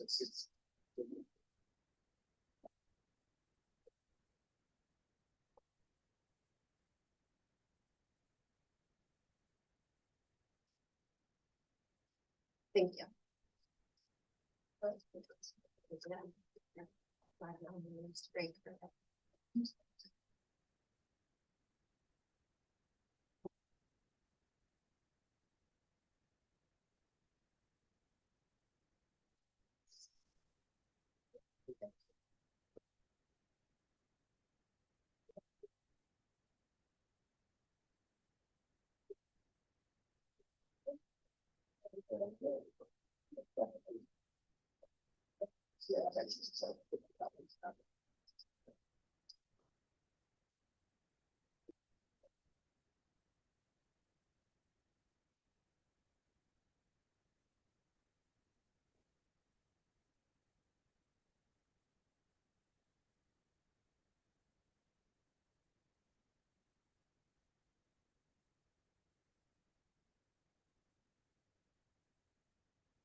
Gonna go ahead and restart us in that. I'm recording. All right, thank you. That was a very thorough presentation and I'm sure everyone's. Great questions. Oh, well, so I have a question for Marcus. So for HR, so I know you guys were recommending that positions have the board approval and make sure we indicate that. So should we actually have, as part of one of our board meetings, maybe it's just annually, a list of every single position we have in the district and make sure, you know, that's all still in alignment with the need of the site and that's part of our approval process, or only newly created positions? Well, I believe as part of your budget package, it'll show your number of positions, the total FTE in the actual budget packet. I think the problem is when you have, I think for me personally, if the position is funded on one time or a grant or anything like that, I'm gonna want to know from an HR practitioner or the board, because you're gonna have to figure out, determine once that one-time funding exhausts, where's that position going to be, what's gonna be funded by. So it could be, I'm just gonna do, you have a position that's grant funded, let's just say social and emotional health, right? And it's one time and the funding for that position exhausts the end of this fiscal year. It may be a board priority to continue that position the following year, but there needs to be the discussion among your executive staff as well as the board level as to what the priority is of the district and so on. So answering your question, as a board member, you can request information you want. What are the best practices in terms of seeing that?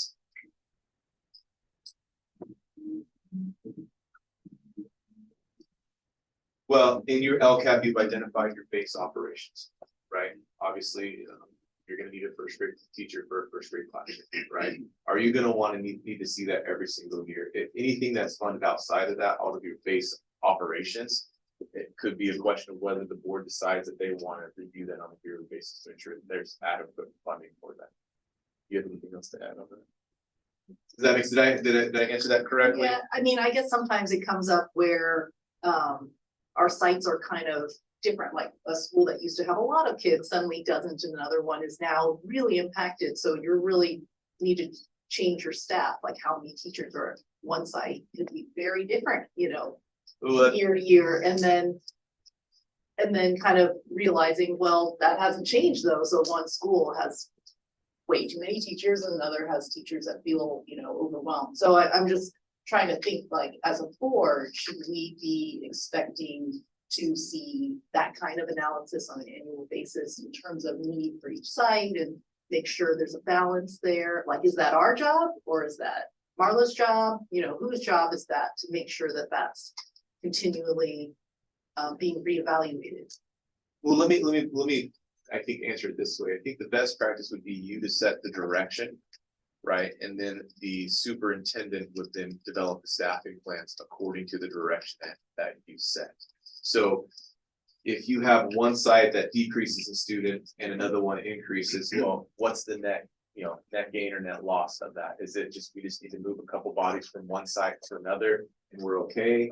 Or do we need to hire additional, in addition to transferring, do we need to hire additional? That would be direct, that would already been provided by your, you know, the board strategic plan that is, you know, in the direction that you've given to the superintendent. Okay, but in terms of the board responsibility for approval, it's really for those new positions.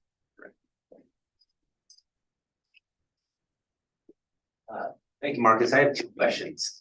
One is, what structure do you recommend for the HR department based on the issues we're looking to solve? Should the HR director report directly to the superintendent, directly to the CBO, a different structure? What do you think works best for a district like ours? I've seen it all, we've seen it all over the map. We've been in multiple districts where sometimes they've reported to the CBO, sometimes they reported directly to the superintendent. I think giving that directly to the superintendent in terms of what is the best staffing structure.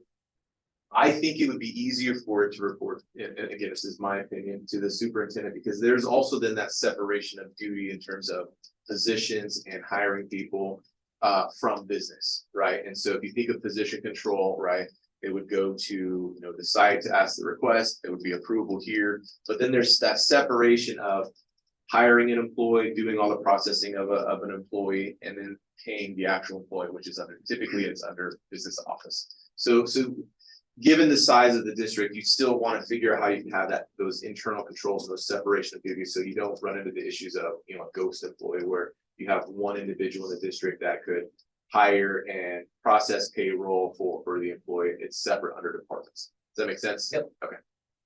And then my second question was with respect, you know, you mentioned earlier that 500 documents and 20 witnesses, and I know part of that's budget, and just talking about HR now. But as a board, you know, we don't have the ability to investigate the depths that you do. So how do you recommend boards ensure these recommendations get followed? I think, so as Debbie stated previously, it took you some time to get into this position and it's gonna take some time to get out. On top of what's happening within the district, what's happening with budgets and so on and so forth. So is there, you know, this can't just change overnight where everything's perfect, right? It's gonna take, you know, what's the low hanging fruit? How could you fix things? What can we do this fiscal year? What can we do next fiscal year? When do we want to do the fiscal health risk analysis? Because you could do a self-assessment. I mean, it's a tool that you guys could do another one tomorrow, right? But it's ensuring, you know, as you go through this report, what are things being done? You know, I mean, some simple stuff, the budget assumptions, you know, do you know what assumptions were used in the next reporting period? So as the next interim is being reported to you guys, well, what are the budget assumptions? Asking some simple questions like that. Anything you want to add? I would just, I mentioned, we've got a lot of recommendations. And especially when it regards, expenditure reductions and revenue increases.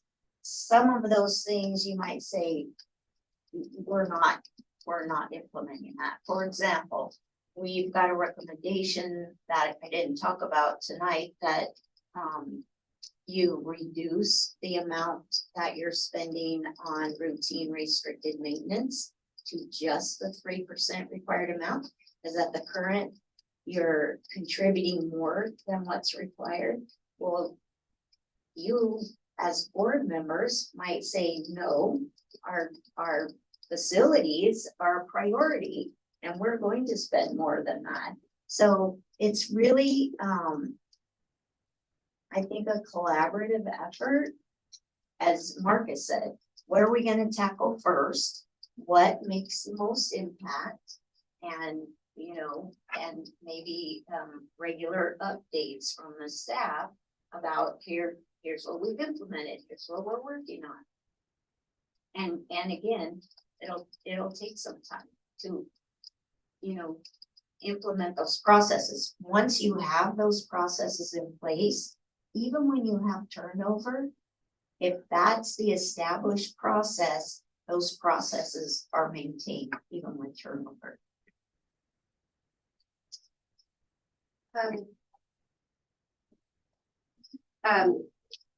Debbie, you mentioned that we're at 55.6, which is high risk. And, some time and erosion to get to where we are, and it takes some time to get to a better place. And you mentioned that there's a tool online, the checklist is available online.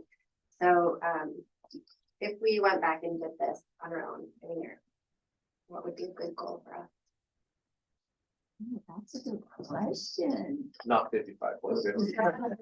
I mean, celebrate, for example, the fraud question. That's another question. Right. Is there, you could typically work with your risk management company, right? Because they have incentive to ensure that fraud doesn't occur, right? Is there a sign that you can just post up? Our hot tip hotline is X. That answers that question, right? And so on. I mean, what are some? And post that. Yeah. At all sites. Yes. Make sure your staff are aware of it. We're involved in one district, and we ask about the tip line. They have a tip line implemented, but nobody knows about it. Yeah. So make sure your staff is aware. So on page 68 of the report, at the beginning of the fiscal health risk analysis, there's a section that has material weakness questions. I would probably start there. Those things increase your score more than some of the other things. So start there on page 68. Material. So anything you have a note, start working on those things. And so just to kind of calibrate correctly, moving from high risk to low, like what's a good, I understand we're not gonna get to no risk. But here's, I was just talking to somebody about, I think I was talking to Superintendent Dr. Silverson before. Just as I think my wife's a first grade teacher, so I'll use this analogy, right? You address, let's just take reading, but then they start struggling in math, right? It's a continuous improvement, right? No district that we've gone into is always perfect, right? There's always some type of risk of insolvency. So it could be something as simple as, again, going back to the fraud hotline, that's not posted. Well, now it's posted, but staff don't know about it, right? So, there's that continuous improvement that you should be striving for and having those honest questions. We've seen where districts will do the fiscal health risk analysis and then we'll come in and do it. It's, oh, we've already answered all these questions for you. We're okay. And we're like, well, we disagree. So you have to have that honest conversation with yourself within the organization that you're, is this truly, have we mastered this? Have we improved this and so on? And then are there other issues that we need to address and fix and work on within the organization? There's going to be turnover naturally. Every LEA has that. There's going to be changes in law, right? Where something we might have in here is now going to be, not best practices because there is a change in law that can occur as well. So it's that mindset of continuous improvement within the organization. We're striving to be better because ultimately, we're being better for the kids that we serve, right? And that's why we're here. Okay, and then since we were talking about fraud, I wanted to just follow up with this one too. And I'm gonna try to condense a question that I had going in and then a question that there's been mentioned in the report in several places that we've opened ourselves up to that and put ourselves at risk. Are you able to say that we have not experienced fraud? I think unless we've gone through 100% of your transactions, which even in our fraud investigations, we don't do that. We do a transaction sampling. That would be the only way to ensure that, 100% we said that there's no fraud. And even on our fraud investigations, we don't do, we take a sample based off the sample. This is what we see. Now, if we felt that there was, or if the team had questions or, then we would have followed the normal procedures that's outlined in the AB 139 process extraordinary audit. Okay. Do you see any signs of? Yes, that's what I was gonna say. That's I was gonna ask you, yeah. did you find evidence?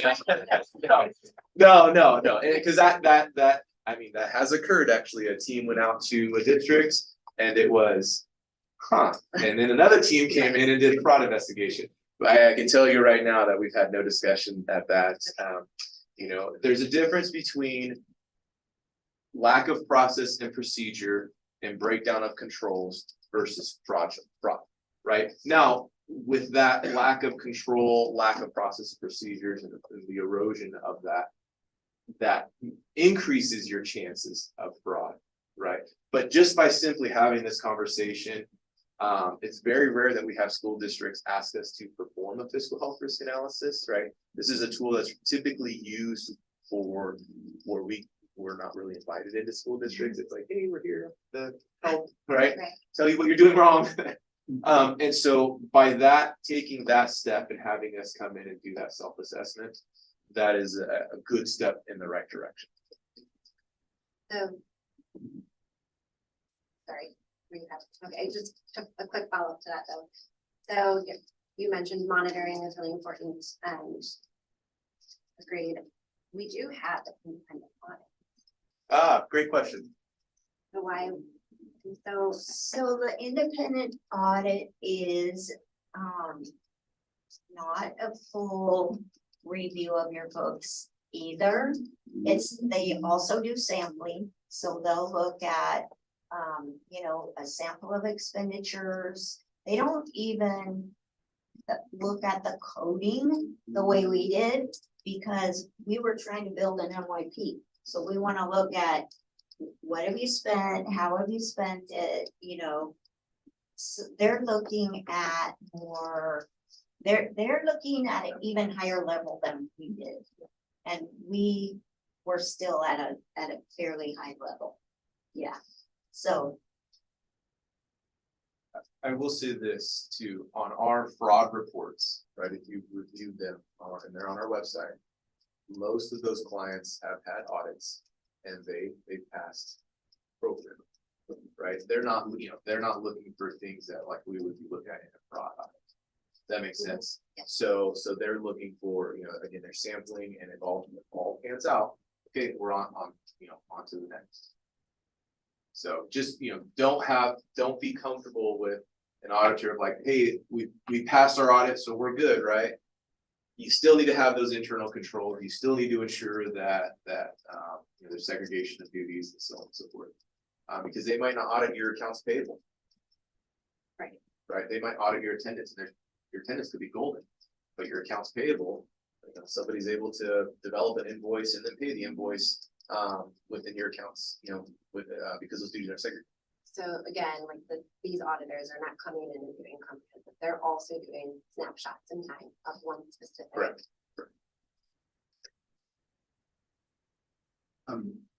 Is it appropriate to just make some observations and start a discussion amongst us? Rather than direct questions? Oh, sorry. No, that's okay. So I really respect some of this internal control and segmentation of systems.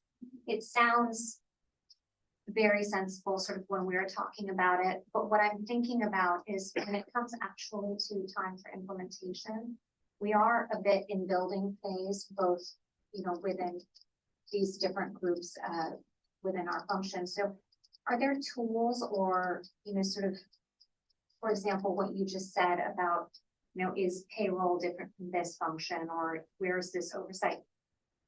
Do you typically see districts like bringing in a third-party consultant to help implement these processes? Because if we just turn around and say, okay, you guys need internal controls like that, does not help. So what is the actionable item that we can, help provide downwards? As if it's bringing in someone, or if it's, there are tools and resources, or training provided by such and such agency. So that's what I'm looking to. So let me respond. Sometimes when you have a department that is downstaffed, you absolutely, you need to keep the lights on, right? We need to ensure that kids are able to come to campus and still learn accordingly. It just requires greater oversight to ensure that there's a plan in place and how is that plan being implemented and so on. And that's where the again, going back to the expectation in terms of, your plan for the district and then the superintendent to execute that plan accordingly. I hesitate with bringing in a consultant to perform some of those duties. Not to perform the duties, but rather to sort of, what I worry is if we just sort of go back and say, okay, we need these internal controls. Because of our turnover, we don't necessarily have, I think, resources and ability for folks on the ground to generate that on their own. Rather, I think it might be helpful for, some mechanism to create infrastructure, which we can then follow. If we go down and we say, you all need job descriptions for, 100 and something, there's like this type of thing, I don't know that, and maybe you can tell me if I'm wrong, but I don't know that we have the resources to just turn around and do this.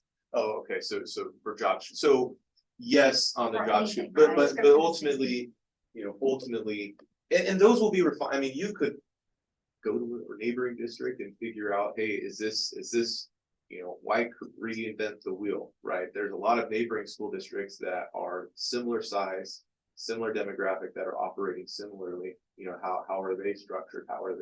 What are their job descriptions? And then what fits best for the district and so on. Or you could bring in a consultant that's familiar with school districts. The other thing that I failed to mention too is work with your county office, right? Because ultimately they provide oversight of the district. What do they recommend for you guys? What do they recommend to ensure? Because that does two things. That works on that relationship with the county office to ensure that you guys, the district here is working to improve itself, to stay out of, to stay not going to fiscal insolvency and so on. But there's those growing pains.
feedback, and Lisa, I mean, please come up and see what you've seen too, since. Because Debbie gave us feedback, we've gone in and changed a lot of things already. Position control's been a big one.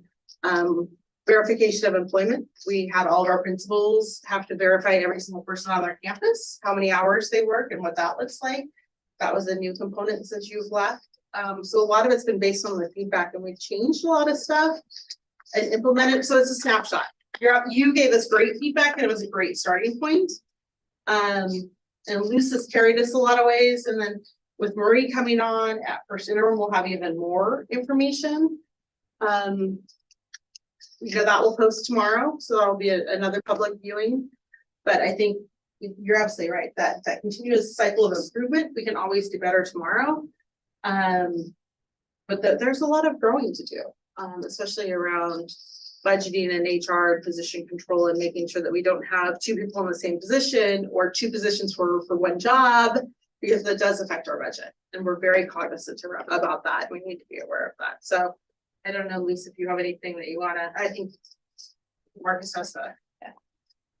Sure, I'm happy to give some highlights. And I do want to go back to some of the questions that were asked. I thought they were great questions. So one, what's a good goal?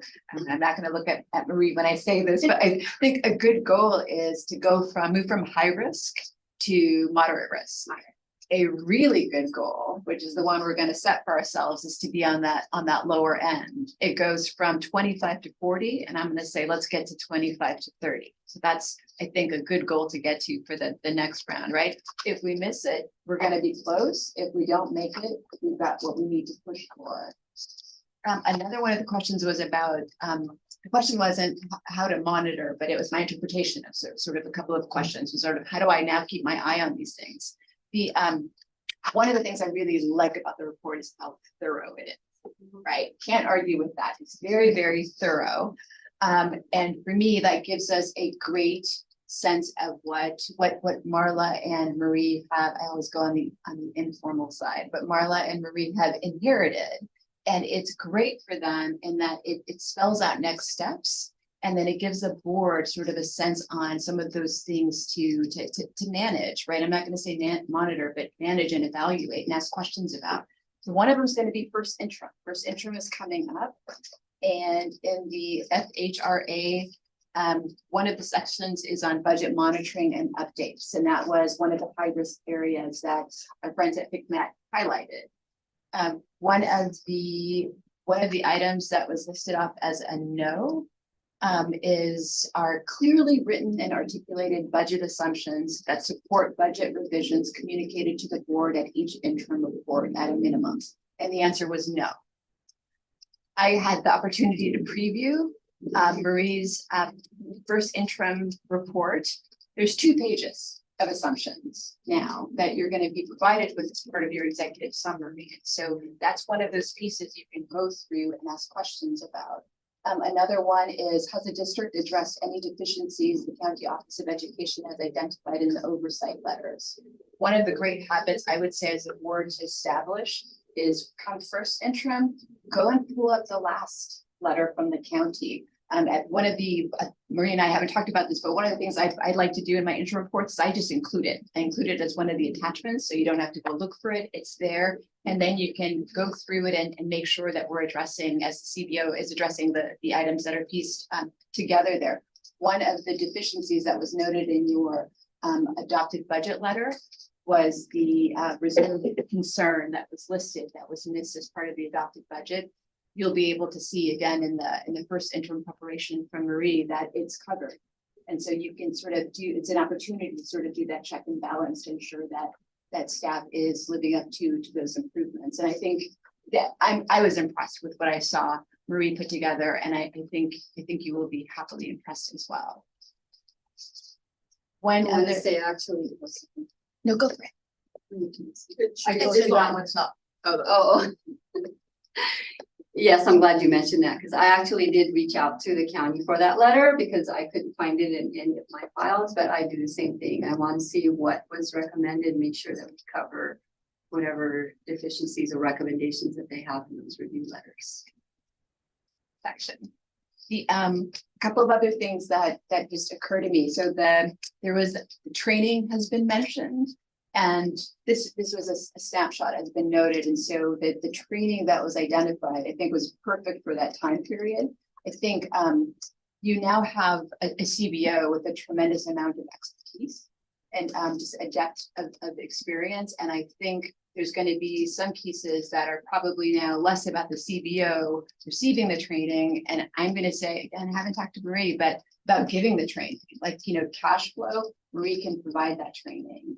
Marie has plenty of resources. She knows the way around. And so I think there's going to be some ways to sort of rethink some of the training opportunities that were listed here. Because I think we're not going to be starting off at 0 anymore. We're starting off now at 70. And so just working our way up from good to great now.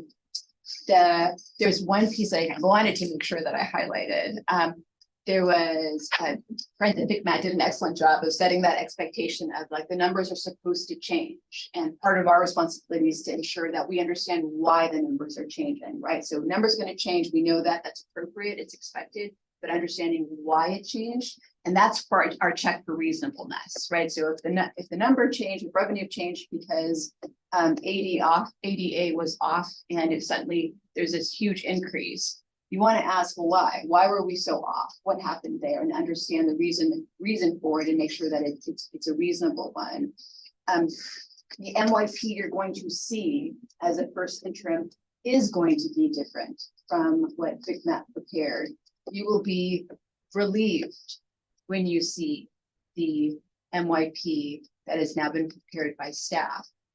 One of the reasons for the change that's going to happen is that you've shifted in the current year from LCFF funded to community funded. And so that's helping your bottom line. Another reason is that Marie has had that opportunity to go in there and really scrub some of position control.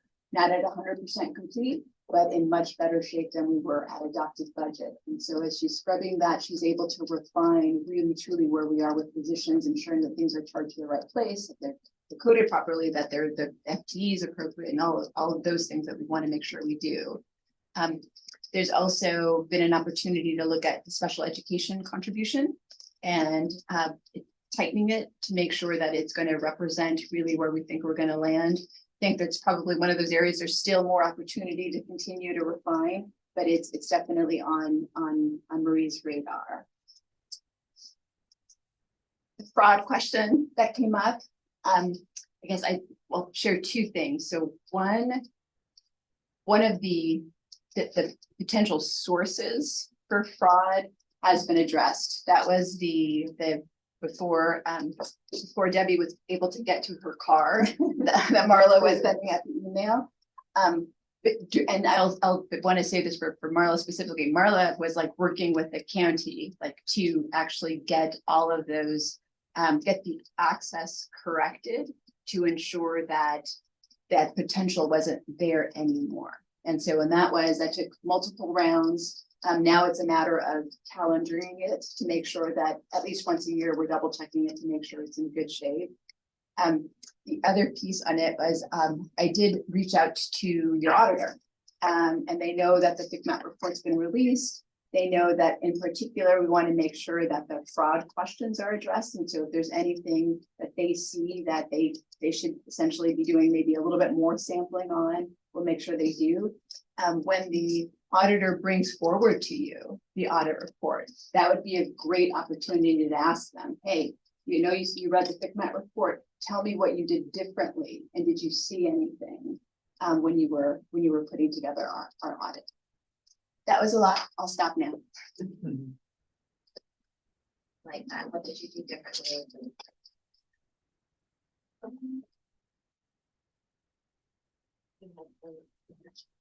Yeah, I just wanted to share some thoughts, having spent a lot of time thinking about this and reading the report and the presentation. First of all, thank you. It was extremely incredibly useful, and obviously we've uncovered a lot of things that we have to work on. I think plenty on our plate. So thank you for that. I found start with the recommendations on the operational and HR, and then talk about the multi-year plan a little bit. I thought the recommendations were great. I think we're gonna pick and choose. I don't think we can do all of that. I think we're too small, and I understand how you want to get everything out there, and we'll have to identify what are the most important ones, and I think Marla is already starting to do that, it sounds like, so that's great. And then when it comes to the actual score, I think that's also useful. I mean, it shows areas of improvement, so we can make good use of that. But the part that I was the most concerned about, and now I'm somewhat relieved about, is the multi-year plan, because the risk of insolvency is really spending down your reserves, and that's the multi-year projection. That's not checking yes or no. So I mean, I feel like those are good predictors probably of things that happen, but my biggest concern was looking at your multi-year projection and seeing, you know, $2-3 million worse than we had projected in each year. So that was very concerning to see, and now I understand some of the reasons for that. I also had a chance to at least get a slight preview of the first interim that we'll all see publicly tomorrow. I agree, it is a relief to see that those numbers are different, and they're different better, not different worse. So I think that's great. I think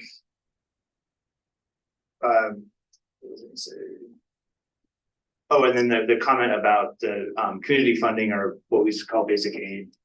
I also want to just highlight that we should think about that as one-time money, because we don't know if we'll get it next year. So whatever that number is, that dollar amount is, it's going to be super helpful this year, and it's going to be no help next year if we don't get it. So whatever that budget net result is for this current fiscal year, we should right off the top back out the basic aid and say that's kind of our structural level. And I think we'll probably talk more about this at next week's meeting when we have the interim report in front of us. But that's kind of where my focus was in reviewing the report, and some of the questions that I had a chance to Lisa and I met with Marie earlier today, and Marla and Luce, and got to ask, get some questions, understanding and all that. So that's kind of where I'm focused. I think we'll probably find out next week. We still have some work to do to make sure that we have a structurally balanced budget, over 3 years, so that we can, feel good about that.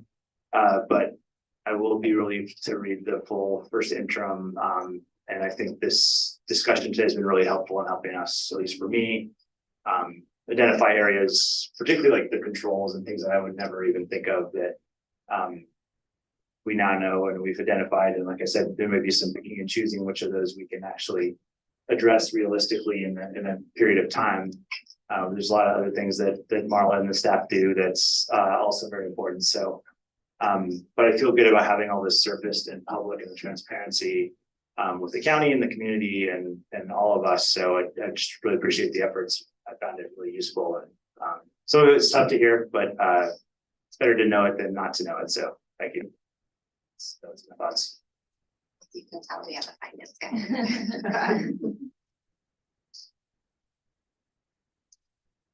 No, I wanted to reiterate that I'm very grateful for the report and for your presentation today. I'm not a finance person, so I thought how you explained it and went through the report was very clear and, easy for me to understand. So hopefully if we had community members watching on Zoom, they actually do sometimes, that it's clear also to our community where we are and what we have ahead of us to make some improvements. So thank you for your presentation. The slides were actually very helpful to read along with once we got them.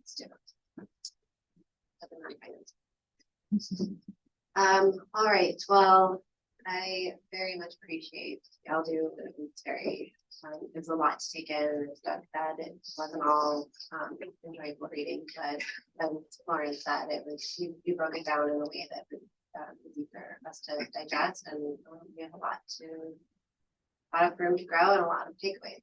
So we look forward to emailing you June, not year. Okay, let me pull up the agenda. No, it's not a vote. No. Thank you. Thank you so much. Thank you. Right side, right. All right. So it is 8:21, and we will recess to close session. And thank you, everyone. who came